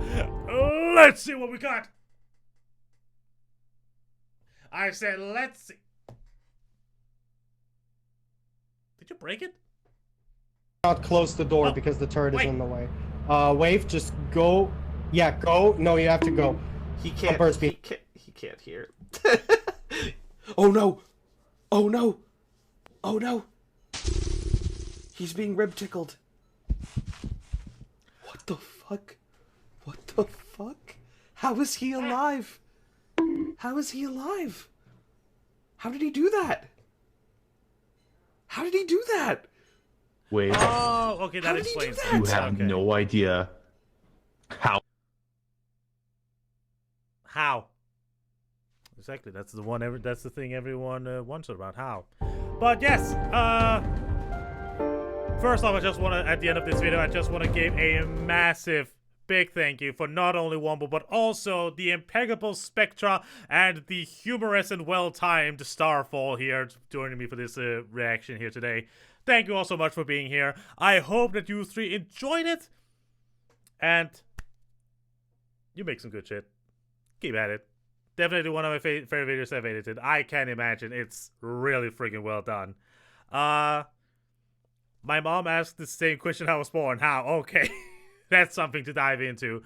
But yeah, as always, YouTube, these are my lovely patrons. There will be a link not only to the original video so you can go and support this goobus, because goddamn she deserves it, but also be linked to everything else down here in below. To my socials, to my Discord, and of course here on Twitch, where you can, just like these amazing people, follow me and see everything live. But thank you also very much for watching, my dear friends. My name is Johnny Inferno, and I'll see you guys next time. Bye! And YouTube is off now. Oh boy. Whoa, that was a lot of fun. Now I can stop performing for YouTube and now continue to support for Twitch, perform for Twitch. Seriously though, Spectra, Starfall, thank you both so goddamn. Love is the best. F is for friends who do stuff together. U is for you and me. And it's for anywhere and everywhere and all down here in the big blue sea. Hey! I'm a singer. I laughed at my own joke. God damn it. I was saying something. Yeah. But again, just Spectra and Starfall, thank you both so much for taking time out of your day to coming here and watching this weird-ass pastry reacting to this video. It was a pleasure. It was an absolute fucking pleasure to have you both here.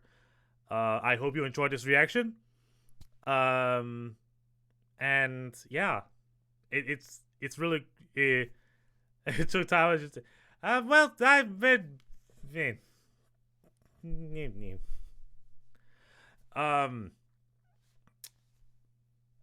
well, see, Spectre, now you made me lose my words. You said that, and now I don't know what to say.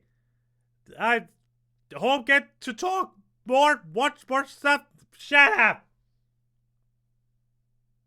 You're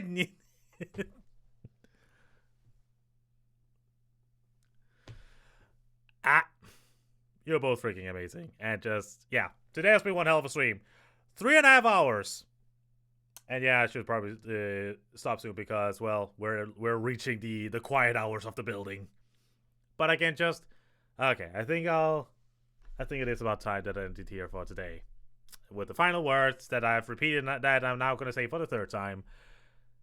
Thank you also very much for watching, my dear friends. This has been an amazing time. But now before we go, we have to find someone to raid. Does anyone in chat know anyone that we could raid? You have a better you have yourself a better than yesterday. Hey. But okay, if anyone has anyone that we could raid, then please say so. Because I can see some that I follow that I could raid. This guy name is Johnny Inferno, but he may be You're very funny, Ryder. You are very funny.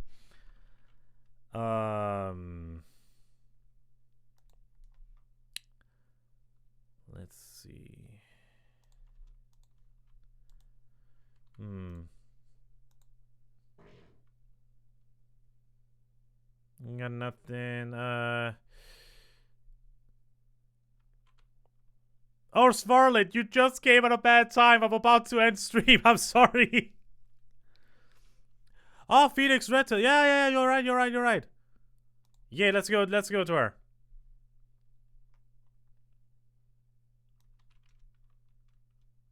Let's do that.